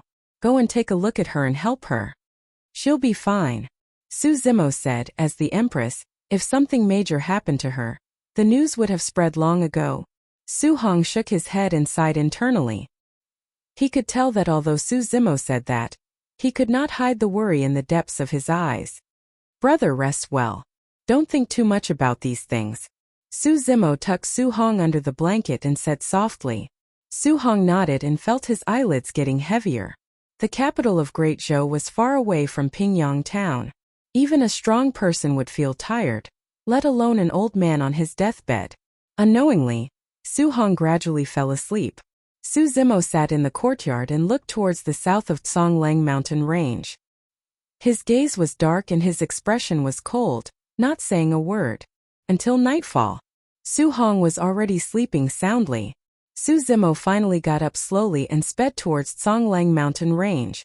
Under the shroud of the night, Tsonglang mountain range looked sinister and terrifying. The shadows of the trees swayed and the roars of ferocious beasts echoed, causing the earth to quake. From time to time, ferocious birds would streak through the void. All of a sudden, a green-robed figure descended in the skies above Tsonglang mountain range.